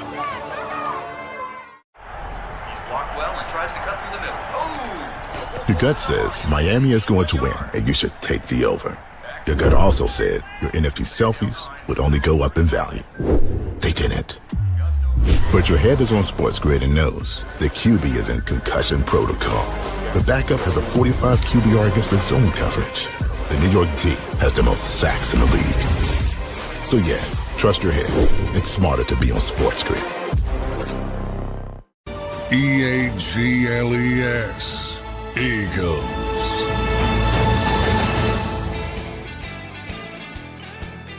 Well, that was entertaining, as it always is. And I really did move Joe Thiesmann. I moved Joe Thiesmann for those dudes. Hit the like button. We appreciate it. We're going to get Big Z up here in a minute. So we'll get his thoughts here on, I mean, yeah, I got to hand it to Mark, though, man. He came in, okay. He came in here. He did. He took it, but I don't know. So we shall see. All right. So again, we're going to do our top 10 list for our top 10 NFL teams, our top 10 quarterbacks. We're going to do that as well after we have a convo here. Let's see here. Jalen doesn't have a consistent build to who he is because he's never groomed solely by one coaching staff identity his entire career. Well, yeah, when you have a lot of winning, you're going to have a lot of coaches poached off your coaching staff, and you're going to have that dynamic. The one thing that he doesn't have is a play calling head football coach. If you had a play calling head football coach, okay, you're not going to worry about that. But when you don't have a play calling head football coach, it's not a coordinator. You're constantly going to have coordinator changes. But as many people say, this is Nick's offense. All right. I mean, hey, I really did move Joe Thiesmann for those two guys. Philly 500 was in rare form today, and he was starting to come off the top rope here. So, all right, we appreciate each and every single one of you. Without further ado, our friend Big Z, Xander Krause, joins us now. What's up, Big Sills? How you doing, brother?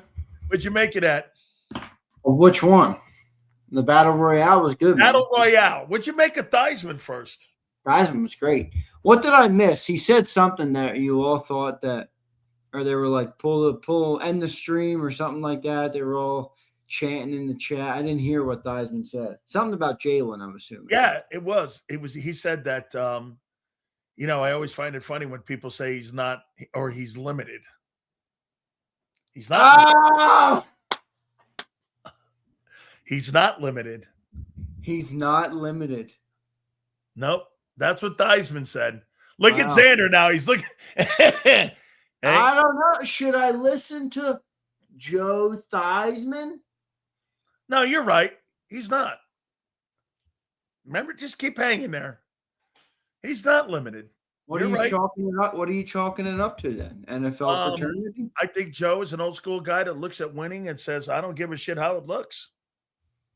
I think he just doesn't care how it looks, how winning looks. Well, in a way, I don't either. I always say that. at the end of the day, we're not, you shouldn't really be fans. So why does the city of Philadelphia want to bench like your players? Yeah, but you should like the Eagles a lot more than you like the players. Okay, well, then why does some of the people in Philadelphia want to bench them the last couple of weeks? Well, because fans of Philadelphia have high expectations and they think highly of their own roster. So when they don't live up to it, like I just heard you having this conversation, and I understood what Philly 500 meant, by the way. About if everybody says Jalen's got everything, but every other quarterback needs what Jalen has to win, then everybody needs what Jalen needs to win, and it shouldn't be used against them, which I agree with. I think the discrepancy is, especially this year, is like nobody looks at that Dallas team and is like, okay, problem number one is Dak. Yeah. I mean, there's 10 problems on that team Dak before you made get them better.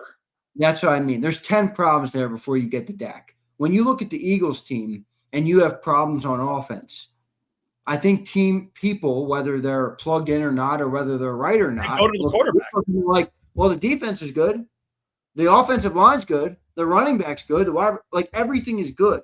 Versus Dallas, it's a little bit different. But Dallas has a lot of weapons this year too, and Dak has had a good year, but he has come up small. I mean, you lose to the Vikings last week. Come on, Dak didn't have his game there. It was one of his. Then Joe Burrow then sucks too. I'm not saying you're saying Joe, but No, then, with that metric, then Joe Burrow blows too. Well, wait, they have the same ranked almost defense. Yeah, I mean, no, I'm not. But I never said Dak sucks. I didn't say you said that. Yeah, I don't think anybody should. I mean, I don't think anybody really says Dak sucks, but I do think he's got to be held to a higher standard. I mean, why, when we talk about the Cowboys, is the losing go? I get it; they have a lot of problems, but Dak needs to be held accountable as well. And I don't think that's in Philly. They go right to the quarterback. They don't go in Cincinnati. Well, I just explained why I think people go right to the quarterback in Philly. And why Dallas defends Dak. Because I agree. I don't think Dak's in there. I don't even think Dak's in their top 5 problems. He's probably not even in their top. I don't know how many problems a team can have, but he's no on defense. Well, here, let me ask you this.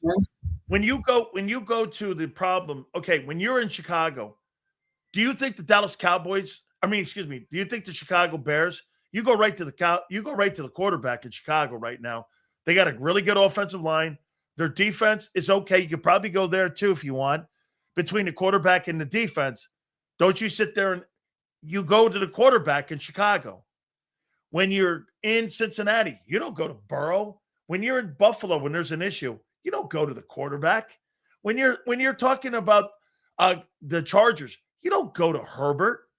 But in Philly, you go right to that. You go right to Hertz.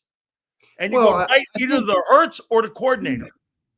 I do think the perception of Jalen is a lot different outside the city than it is inside the city in terms of like a macro. Yeah, which is fine. I mean, that's a lot of teams. That's a lot of quarterbacks. I mean, most Dallas fans think Dak is an objectively top 5 quarterback. He is. So I don't know. Listen, wait a minute. I think he's had a top 5 year.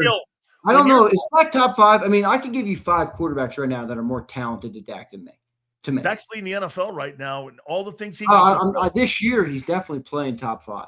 But I'm saying, look overall. Yeah, no, I look at probably not. Mahomes. I look at Joe Burrow. I look at Josh Allen. I even look at Justin Herbert, like arm talent ability. Justin Herbert's probably not. Yeah, so I get it. I mean, look, that's kind of the case with everything. But if you're going to go arm talent, you're going to go Burrow 1. You're going to probably go Mahomes 2. You're probably going to go straight arm talent. You probably got to put Herbert up there pretty high. Oh, I am. I'm gonna. Yeah. I'm talking arm talent here. Burrow, Mahomes. I put Allen there. I would put. Oh, by the way, we're gonna do that. We'll do that in a little bit. But I'm talking overall. We're talking. Yeah. Overall, it's different than what we're going to. 2025 as well here. So we're gonna do that here in a second here. All right. So Xander, heading into. By the way, would you make a Hard Knocks? Come on, man. I mean, and the other thing I made of it is don't quit bitching at Kevin Petullo. Yeah. I mean, Nick Sirianni, they make a nice play up the seam, great throw by Jalen to AJ. And, Nick immediately says play design. I mean, that play wasn't designed by the coordinator. You can tell by Nick's reaction. That play was designed by the head coach. This is the head coach's offense. We've talked about this ad nauseum. People love to blame Petullo. Petullo maybe doesn't have a great feel for the play calling yet. Maybe he's learning there. I'll give you guys that. But maybe he's helping. When it comes to the things where people are they run the same routes all the time. And those are all installed by the macro offense. That's all Nick Sirianni stuff. So I would quit bitching at Kevin Petullo about some of that stuff. You could see it was Nick Sirianni, and Nick Sirianni has designed it for better or for worse for the quarterback, whether he's right or wrong. That's why he's designed it this way. I'm going to ask you one more time about Barkley here. You know, every single person I talk to doesn't think there's anything wrong with the guy. And they blaming the offensive line. And they're blaming the offense. Do you believe the offensive line is the number one issue with the offense being the way that it is this year? Because it's clearly underachieved. And again, let's take the quarterback out of the conversation. Is the offensive line the number one issue in what's wrong with this football team offensively? No, I'm not going to say. Just to answer your question, the number one problem, no. Are they a problem? Yes. I think there's a stark difference with the offensive line and pass blocking and run blocking. They're struggling this year to get uphill. I mean, when you run block, you go like this. When you pass block, you're going the other way, and you're keeping people away from the quarterback. They've been pretty good in pass protection. I mean, really, everybody should look closely at that. Pass protection is not a problem with this. It's not a problem with Tyler Steen. It's not. It's actually been more a problem with Landon Dickerson than Tyler Steen when it comes to pass protection. What the offensive line is struggling to do this year is they're struggling to impose their will like they did a year ago. They used to move guys 2, 3, 4 yards off the line of scrimmage. They're not getting that type of push in the run game this year, whether that's because of defenses, whether that's because of how many men are in the box, whether that's because they've lost a step and they're not as strong, whether it's because of coaching, wherever you want to put it. That, to me, is a big problem. When it comes to Saquon Barkley, I'll say this. It's starting to feel overwhelmingly like his best days of football are behind him. That doesn't mean I think he's a stiff, and it doesn't mean I think he's completely lost who he is. But you saw a season last year that was, by every metric, historic. I mean, it was remarkable from 70-plus yards, how many 70-plus yard touchdowns he had, how many yards he obviously had, the touches that he had. It was a lightning bolt. He was a lightning bolt, and that's a perfect word for it. And the home runs even was massive last year, right? I mean, you had, a lot of times you can have a great run game. We had home runs in the run game. Not Derrick Henry is a great back with multiple 2,000-yard seasons, or he had one 1,900, one 2,000. He doesn't hit home runs like that. No. He never hit home runs like that. He was a more steady Eddie guy. I've never seen plus 25 runs like that since Barry Sanders. Exactly. And that's what was so remarkable about that. And now I think the blocking is one of the reasons you're not seeing as much of that. But I do feel like we're almost done this season now. You're going to go into another new year. He's going to be 29 or 30, somewhere up there. Like, he's not getting younger, guys. I mean, look at running backs, man. Running backs die, they dry up quick. So it's starting to look to me like Saquon's best days are behind him, but you are latched to him. So, he's not the only problem. But look, I see a lot of bad offensive lines every week, man. I see a lot of guys running for more yards per carry than he is. I'm sorry. There's some accountability on Saquon Barkley. I mean, I watched a specific play last week. I brought this up 5-6 times on the shows. He had 6-7 yards in front of him after the 3 yards he originally got, and he could have probably fought for a first down. Instead of hitting that and just getting tackled 8-9 yards up the field, he tries to juke the outside defender who was closing in, and he runs directly to the sideline and runs out of bounds and gets 3 yards total on the play. I mean, that's a fucking awful carry. Yeah. And he's not going north to south. Now, I know he's never been a north to south runner, but there's a difference to me in being a north to south runner and hitting the hole when it's there. You got to hit the hole when it's there. This is the NFL. He knows that, obviously. The holes close up quick. So, I don't know, man. I'm losing a little bit of faith in that, but I think he can get it going still a little bit. You think it was a mistake getting rid of Kenny Gainwell? I'm going to say something to you. I'm going to show something to you here. As an alternative back to Barkley, he's going to have about 600 yards rushing this year and about 450 yards receiving. How do you think that would have looked in that offense this year if you had somebody like Kenny Gainwell in there? I mean, bro, that's a pretty decent season for being a guy, again, not talking about a dominant runner in between the tackles. I'm talking about an efficient guy in the tackles. And I'm also talking about a guy who can make catches for you. Dude, he's going to have 50 catches this year. I mean, this is probably why they really liked him, because I'm not talking about him being a centerpiece. I'm talking about being like a side piece to Saquon Barkley. just not a fit in Philly. Like Jalen doesn't dump the ball at the back. That's correct. You know, he's really not that. Like Aaron Rodgers loves that. You know, Tom Brady loved that. That's right. Aaron Jones. Remember Aaron Jones up there like that? Yeah. Pocket passers are always going to love the check down a little bit more than a dual threat guy, because a dual threat guy can make some stuff happen with their legs, and they're always going to look to do that and make plays and get out of the pocket and all those different things. So, you know, Kenny Gainwell, I'm happy for him. I hope he gets paid, honestly. But I don't really think he was a great fit here, and I'm not tripping that he's not here anymore. I mean, they paid Saquon Barkley $20 million. Did anybody think that they were going to re-sign Gainwell back and then have like a 1-2 punch? No. I mean, John's laughed at me about this because I'm asking for more Tank Bigsby because you got to get the run game going. John's like, dude, they paid Saquon $20 million. They're not about to put him on the bench. So I get it, and that's kind of how the rules, Xander. If you pay him, you play him. Exactly. That's that's the rule.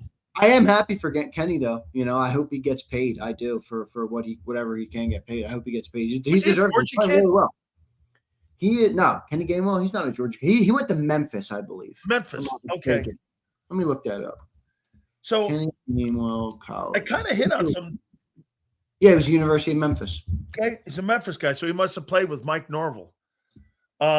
So let me ask you here: edge, tight end, quarterback, wide receiver, O-line would be your top priority for the April draft. Rattle them off again. Edge, tight end, quarterback, wide receiver, O-line. Edge, tight end. Did you say quarterback or cornerback? Cornerback, wide receiver, O-line. I'm probably looking for a wideout in maybe round 2 or 3 or 3 or 4. I'm probably not going first round pick there. Okay. No, I'm more lean O-line here, Sills.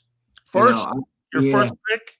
Yeah, I think this team's got to get back to investing in the trenches. I mean, not that they've gotten too far away from that, but you know, you had the last couple of years where you picked secondary guys with your first 2 picks and 2 years ago, and then last year you picked a linebacker and a safety with your first 2 picks. You know, that's different than. And look at the D-line right now, right? The D-line's kind of a strength. I know edge rusher's not, but the interior of that defensive line. Why is that? Because they invested multiple first-round picks in that area. You know, you go over to the offensive side, offensive line's a little shaky.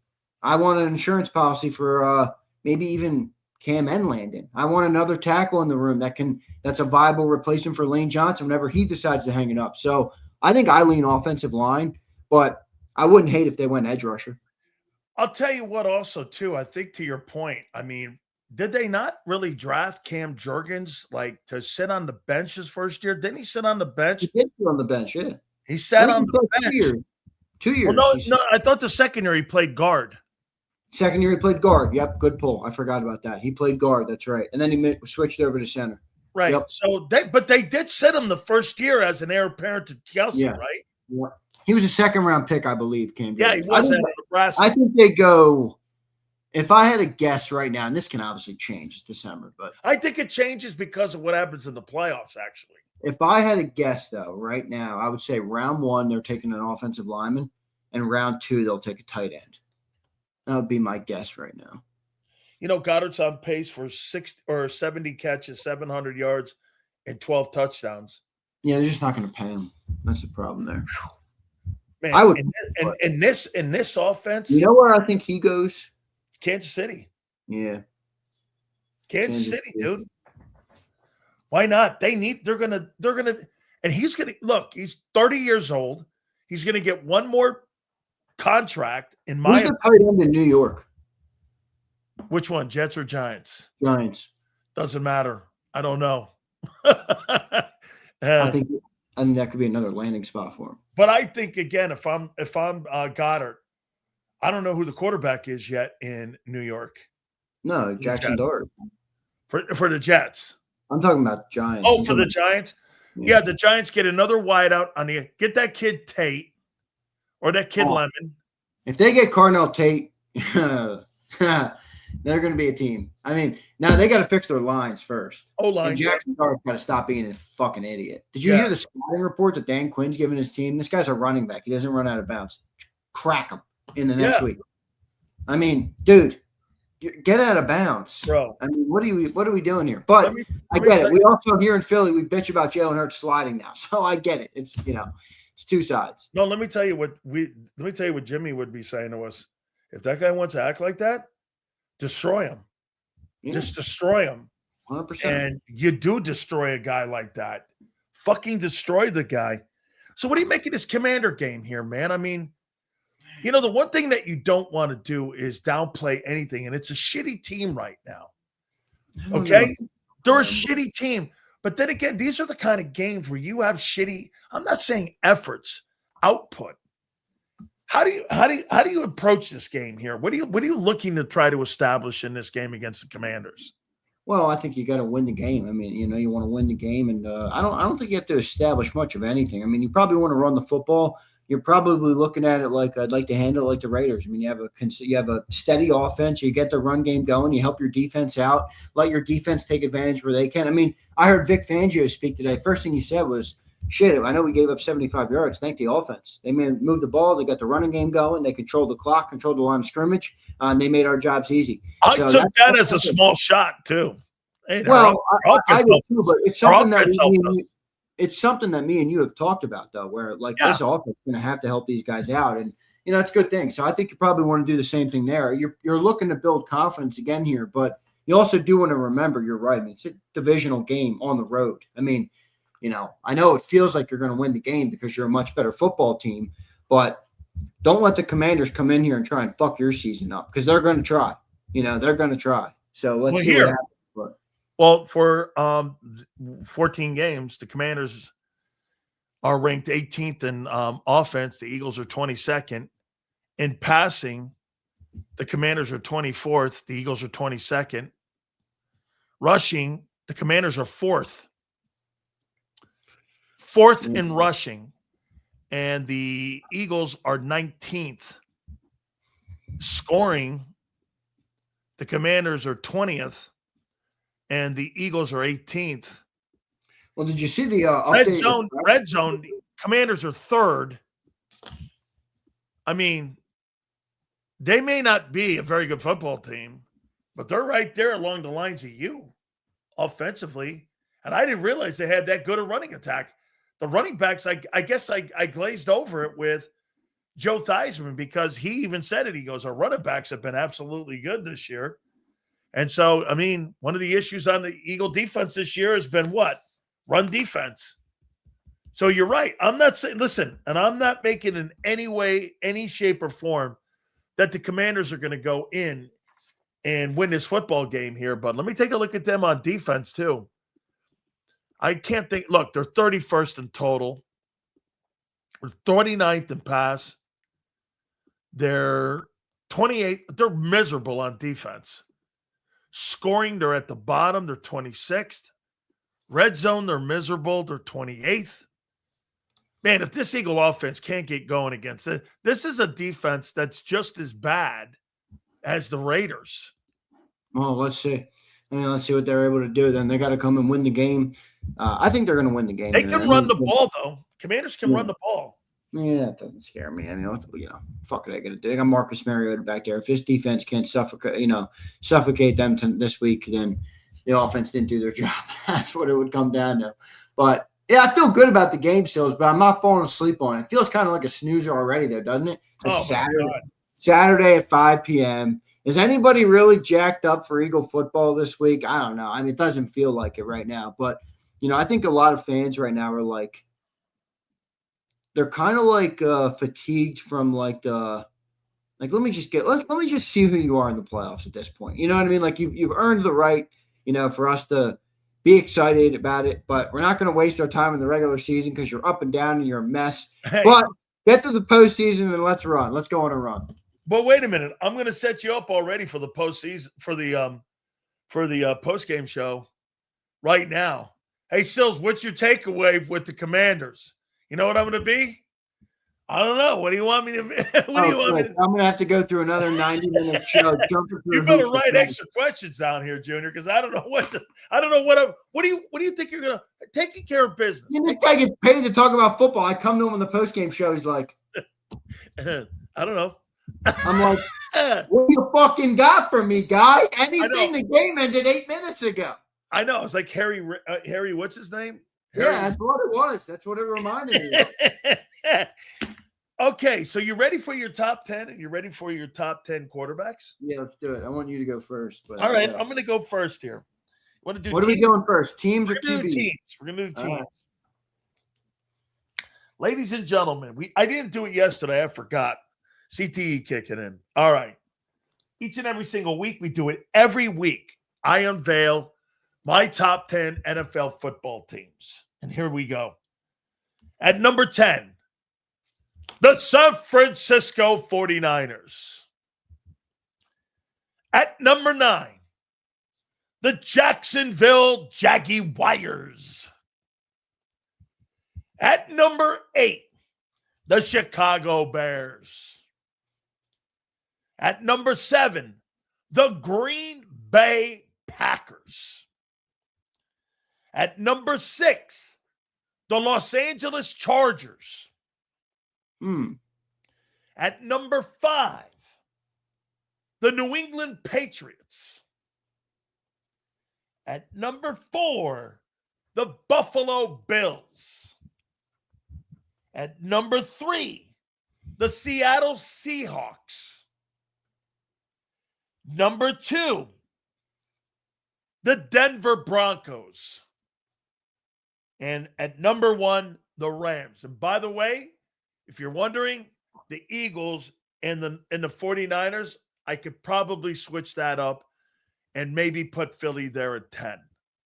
Okay, so if you want to go down there because it was kind of close. Who'd you put at 10 instead of them? San Francisco. That's bullshit, and you know it. Yeah, well, again, you've won 2 games against 2 winning teams in the last 8 games. I'm not going to sit here and glaze donut a fucking team that hasn't won or beaten anybody in 2 months. Are you crying now? Don't tell me you're fucking crying. I'm making a point here. You're crying like a little baby over there. Holy shit, dude. I'm trying to get the Eagles on my list right now. I don't know where to put them. You could put them 10. And it's not even because I'm a homer. It's like, I don't know where to put them. You could put them 10. I don't know, though, because I also think they're still better than a couple teams ahead of them. Like the 49ers are playing better, but that's a shit schedule. They're missing their best players on defense. Does anybody really believe the 49ers over the Eagles in a playoff setting? I don't. You know? Jaguars, I have a hard time with that team. Bears, I wanted to put below them, but the Bears beat the shit out of us. The Chargers, I wanted to put below the Eagles, but the Chargers beat the shit out of us. I'm just not sold on the Pats yet. Oh, shit. The fucking Texans, man. Dude, you could put the Texans at 10. The Texans are higher than 10 to me. I'm going to put them at 10. I'm going to take San Francisco off that list because I agree with you on. I'm putting the Texans there. So let me read it again. Texans at 10, Jags at 9, Chicago at 8, Green Bay at 7, Chargers at 6, Pats at 5, Bills at 4, Seahawks at 3, Broncos at 2, Rams at 1. There's really can't dismiss that Texans defense. No, you can't. There's really 13 teams that can be in the top 10 here. Yeah. Put the top 10, you got some fringe teams that really can make Lions, Eagles. Lions are right on the outside looking in for me. You know. Yeah, I might have to drop the Eagles from mine. Shit. I had the Eagles in, but I don't know, man. How can I put the Eagles? Tell me how I can put the Eagles above the Chargers. The Chargers just beat us. Don't you think that? Listen, well, here. Don't you think the Bills game is going to tell you more? Yeah, way more. Right. Where'd you have the Bills in yours? 4th. That's where I got them on mine. I got them. All right, here's mine. All right. Let me go. I'm going to start with 1. It's easier for me to do it that way. 1, I got the Rams still. Close, though. I got a close second here with the Broncos. Broncos are really getting better. That offense looks good. Bo Nix looking better. I'm getting sold more every week. Me too. That's a good team. And with that defense, you can make an argument they're the best team in the NFL right now over the Rams. But I got the Rams 1. I got the Broncos 2. I got the Seahawks 3. I got the Buffalo Bills number 4. I got the New England Patriots 5 still. Still like that team. Number 6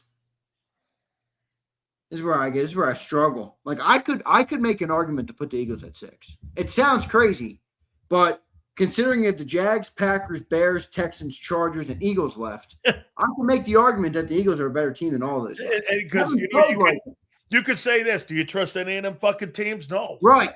Exactly right. All right, give me the Jags there at 6. Okay. Give me the Jags at 6. Give me who'd the Bears just beat? They just beat a shitty Browns team, right? And they lost to the Packers. Yeah. Packers lost Micah Parsons, though. Give me the Bears and then the Packers. Okay. So I have 7, 8, Bears, Packers. Give me the Texans at 9 and the Eagles at 10. I'm going to leave the Chargers out. Okay. That's not – read it. Yeah, did you write them down? Yeah, I'll read it back. Okay. Rams 1, Broncos 2, Seahawks 3, Bills 4, Pats 5, Jaguars 6, Bears 7, Packers 8, Texans 9, Eagles 10th. Okay. All right. I like that list. I like it. I'm good. I got the 49ers right on the outside, Detroit and the Chargers right on the outside. Okay. Let me before I ask you about your top quarterbacks. I'm going to turn my vote in for the All-Pro team. Yeah. Dude, Surtain and fucking Stingley, man. Those are the All-Pro corners. Q's not better than them guys. I'm going to put him on my second team, but there's no AFC, NFC obviously there, right? No. All-Pro Pro Bowl is. Right. Okay. Yeah. And there's only 2 corners and a nickel? There's only 2 corners and a nickel. I'm putting DeJean there. Because the kid in Baltimore, because the kid in Baltimore is not playing. It's going to be tough to put Quinion on that list. But I got him too. I got him in the second team. Look, Broncos and the Texans have 2 of the best defenses in pro football. They're the best corners in the game right now. I mean, even the kid Lassiter on the other side in Houston's fucking great. And they're man corners. That always plays a little more with me too than playing in zone. You know? Yeah, I think that's fair. Yeah. Listen, I don't think it's a gap. I feel like if zone got more love, Quinion would be number 1. He would. But it's not. That's not the list. It doesn't. All right. So here's my quarterbacks. All right. Let's hear it. At number 10, Aaron Rodgers. Ooh, interesting. That's the first time this year he's appeared on your list. Yep. I got Aaron Rodgers at number 10. Okay. At number 9, CJ Stroud.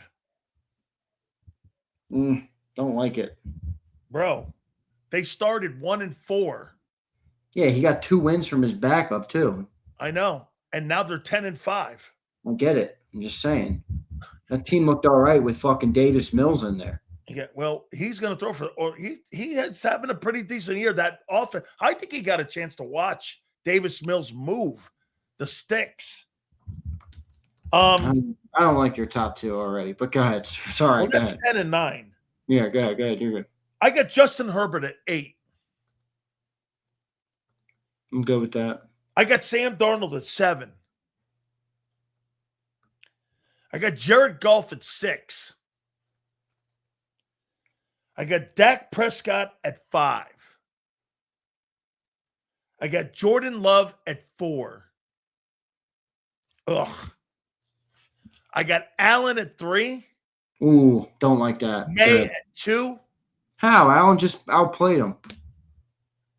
Allen just outplayed him. I'm talking about the whole year here, bro, not week to week. I'm talking about the 2025 season. I get it, but to me, Josh Allen jumped him. But all right, it's fine. All right. No, it's your list. I shouldn't cut you. Sorry. Allen 3. That's okay. That's what this is. I got Drake May 2. And I got Matthew Stafford 1. Let me read it again. Rodgers 10. CJ 9. Herbert 8. Darnold 7. Goff 6. Dak 5, Love 4, Allen 3, May 2, and Stafford 1. Now, did you wipe Patrick Mahomes off the list because of the injury? Yeah. So he's not eligible? Yeah, that's what I did. Okay, I'll subscribe to that. I'll subscribe to that. It's the only reason. I see why you have Aaron and CJ in yours. I'm building mine out now, and it's a little more difficult when you take Mahomes out of there now because I'm sorry, everybody. I can't put Jalen in my top 10 quarterbacks. He hasn't been a top 10 quarterback this year. I think everybody can agree to that. I mean, he's not been a top 10 quarterback this year. Not been a top 10 offense. No, not even close to the top 10 offense. Right. Well, that throws a wrench. So give me. All right. The Mahomes thing throws you, doesn't it? Because I go, it's completely thrown me. Yeah, because and what are you putting Joe? Like, what about Joe Burrow? He's not playing really well, and neither is Lamar. Yeah, I'm not. Well, I didn't put him in the top 10. You know, some people have like Lamar like 4th, and I'm like, yeah. Who's playing better right now, Bo Nix or Trevor Lawrence? Bo Nix. Individually. Shit, I didn't put him on here either. Who, Trevor? Nix. Dude, the guy's won 10 Nix straight. is going to be in my top 10. He's won 10 straight ball games. Okay? Man, you could really make an argument. You could These lists are tough this year, dude, because of the parity. And the new names. Yeah, there's new names. There's parity. The old guys are getting pushed back because of injuries. I got fucking Rodgers. Hey, dude, I think Aaron Rodgers last 3-4 weeks has played really well for them. They're 8-6 now. I mean, I don't know. Would you want to see Aaron Rodgers in the postseason if you're in the AFC? The AFC is weak this year. Don't you agree? Where do you have Herbert on yours? I had Herbert 8th. Here, again, Rodgers 10, Stroud 9, Herbert 8th, Darnold 7, Goff 6, Dak 5, Love 4, Allen 3, May 2, and Stafford 1. I'm going to be interested to hear yours. All right, let's go. Because Bo Nix, you're right. I mean, I got Bo on mine. Okay, I fucking hate my own list. I know, me too. I hate mine too, man. I can't. The fact that I'm putting this on tape. Dude, there's 3 quarterbacks in here I can't stand. I mean, the fact that I'm putting this on tape is wild. All right, ready? Yeah. Number 10. I got Herbert. I know it's a little low. I probably could have put him higher, but I built my list out and I didn't have him. I slapped him on there at 10. 9, I put Trevor Lawrence. Playing pretty good football this year. He is. He's going to throw for 4K and 30 touchdowns. Yeah, and they're playing good. Bo Nix, I got at 8. He's surging right now. Like he could surge higher than this after this week. I mean, I am so wrong about Sean Payton. Look what he's done with this kid. I know, me too. I got to eat a little crow. I was like, dude, he's going in there. Were you kidding me? They're the number 1 seed in the AFC right now. It's fucking great. And they're ball. They just beat a good team too, man. The Packers. I mean, I know, man. They're good. I got Sam Darnold at 7. Okay. I got Jared Goff at 6. Okay. Which I don't like. I got Dak Prescott at 5. I mean, don't love it after the last couple of weeks, but he's still playing good. Jordan Love 4.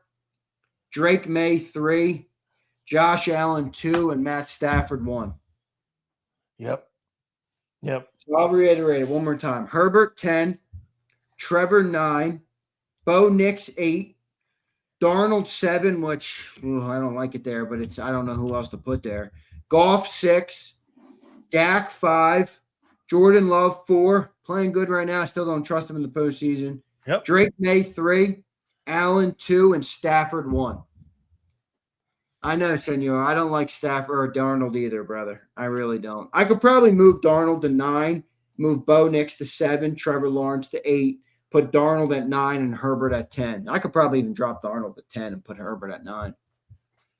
I want to show you something about the quarterbacks that we're mentioning here. Okay. Stafford, Hertz, and then watch this. Caleb Williams, Mayfield, Darnold, Purdy, and Love. That's who Jalen Hurts has to go through. I'll take Hurts in every one of those fucking games, dude. Yeah, I know. Me too. And that fucking listen, I mean, I'll take that Eagle. I mean, do you buy Stafford and Hertz, right? In the NFC, right? Take a look at this over here in the AFC side. Look at this. Nobody's been to a Super Bowl. Is this Josh Allen's year? Man, it's a shame that they keep putting this shit roster. Exactly what I said. His yellow, if he don't do it this year, he's never going to do it. Because listen to this. Patriots, no Super Bowl quarterback. Jags, no Super Bowl quarterback. Steelers, a 42-year-old Rodgers has been. Then you got Herbert, Bills, and Texans. Bro, somebody from the AFC. That's why I said with Rodgers gets in the postseason. Do you like him against Trevor Lawrence? Like, do you like him against? I like Trevor in that game. That Jags defense is really good. CJ Stroud? I mean, Stroud's not on my list.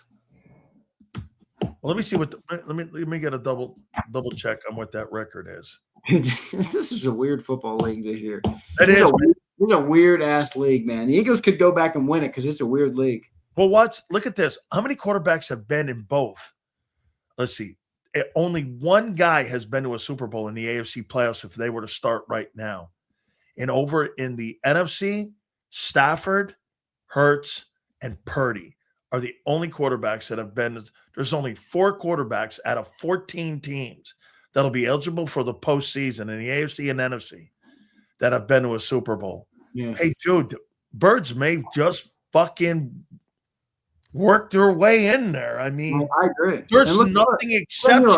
Senor, I'm sure you're able to understand taking somebody in a one game is different than looking at a body of work in a full season, brother. I mean, come on.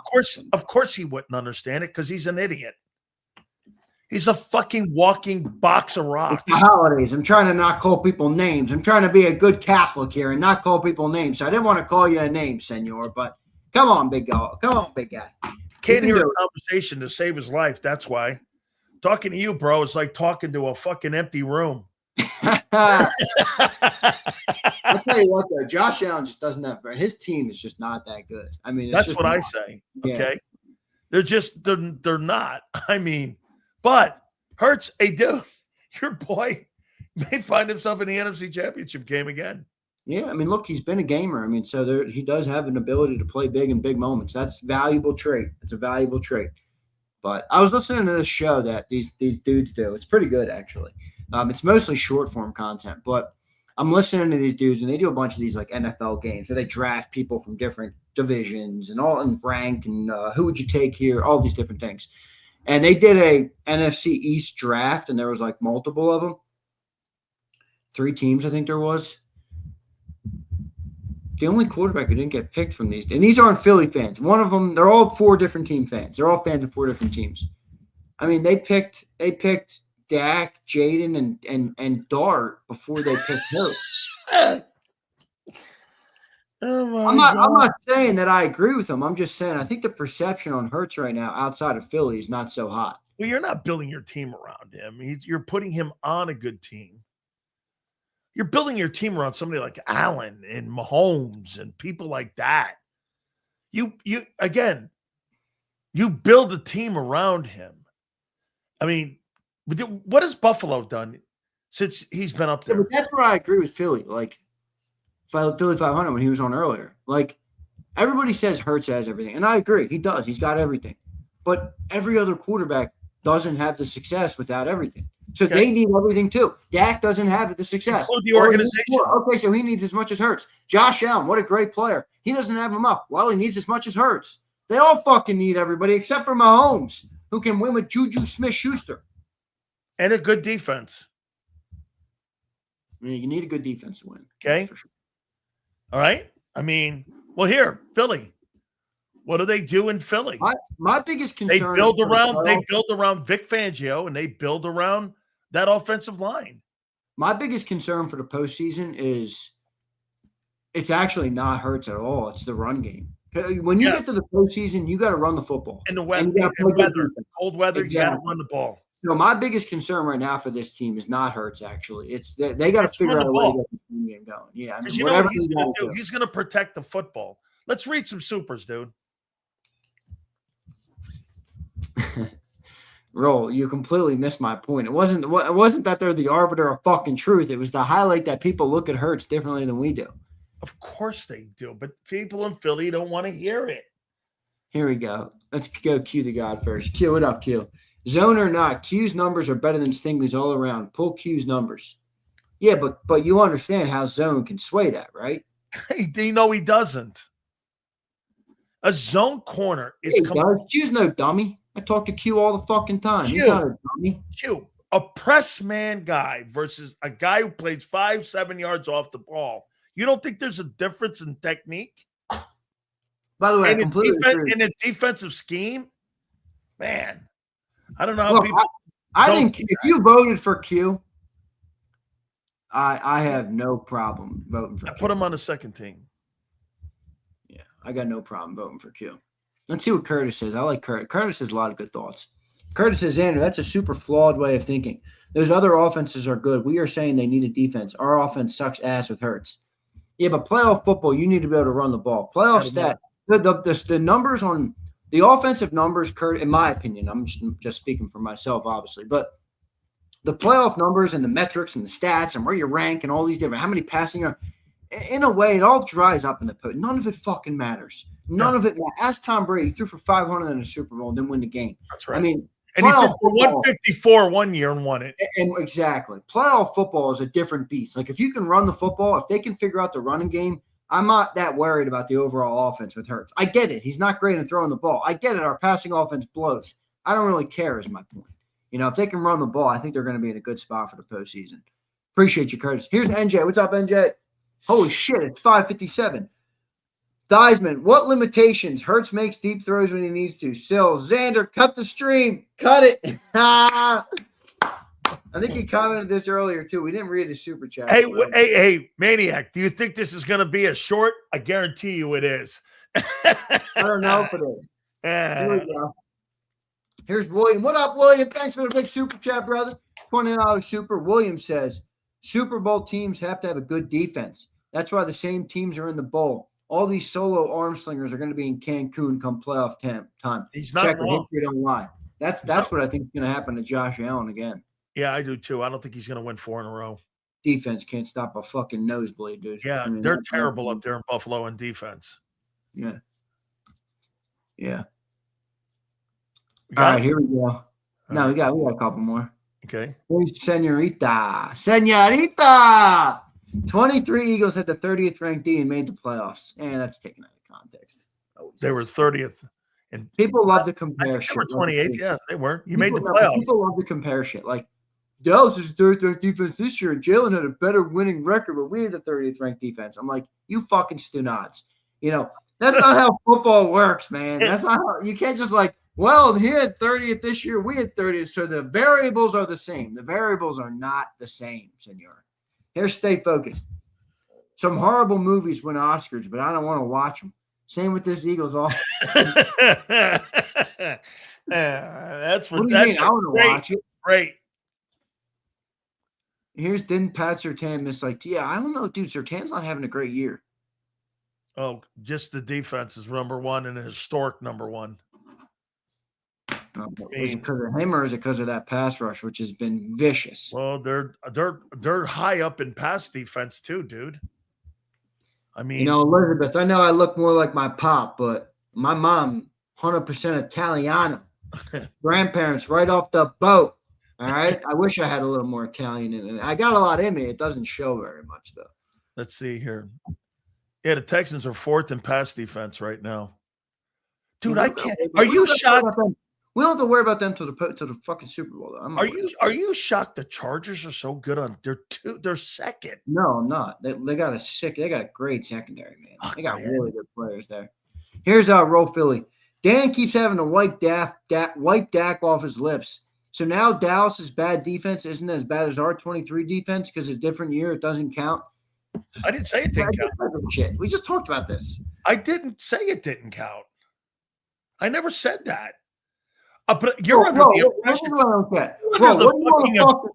Bro, do you want a fucking cookie because Dak lost less games in the beginning of the year? We fucking collapsed, went 1-6 down the stretch, and got bounced. What's the difference? If you ain't first, you're fucking last, Roll. I mean, come on, man. That's a shitty take. Nobody on the planet ever at the beginning of the year said that the Dallas Cowboys had a shot to win the Super Bowl. Yeah, but it's like, what would you rather do? Would you rather limp like the Cowboys did this year? Or would you rather go 1-7 in your last 8 games and collapse the likes of which you've never seen before? And then destroyed in the playoff game. Yeah. I mean, destroyed 31-6, was it? 34-6, some crazy number like that. Not good, though. I remember Jalen had a safety in the game. Remember he fumbled it or something in the end zone? It was terrible. The whole thing was brutal. Here's one more. I think we got one more, yeah. I know you want to go. Sileo's like, I didn't say a goddamn thing, you tool. Here's Hollywood. Sills, Purdy is the second highest QBR next to Love. Also, I found film of Sills versus the Ultimo Dragon, Japan at War, Tokyo show, November of 93. I sent it to Xander. I'll have to check that out. Would you send it on my Twitter, Hogan? You know who the Ultimo Dragon is, Sills? Absolutely, man. Yeah, it's here. I think it's Hiromoto. Did you win the match?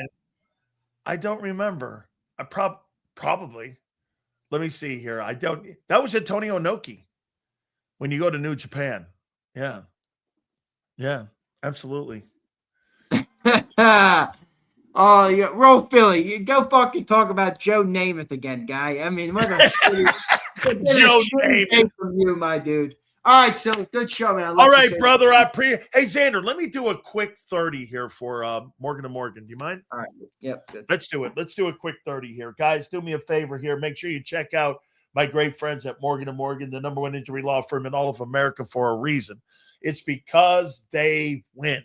Thousands of attorneys, coast to coast, making sure your family is well represented if you've ever been injured on the job. I tell you, there's been a crusade for the Morgans. Ever since John's brother got injured, they have gone, and it's been a crusade for them to make sure that they defend families like yours. I promise you, this will be the best decision you ever make. Do me a favor. Go to forthepeople.com/big sales or pound law 529. That's forthepeople.com/big sales or pound law 529. And do me a favor. You tell them Big Sales sent you. There's a reason the flappy, flaily, inflatable tube man dominated the dance-off. Throw the money in the air.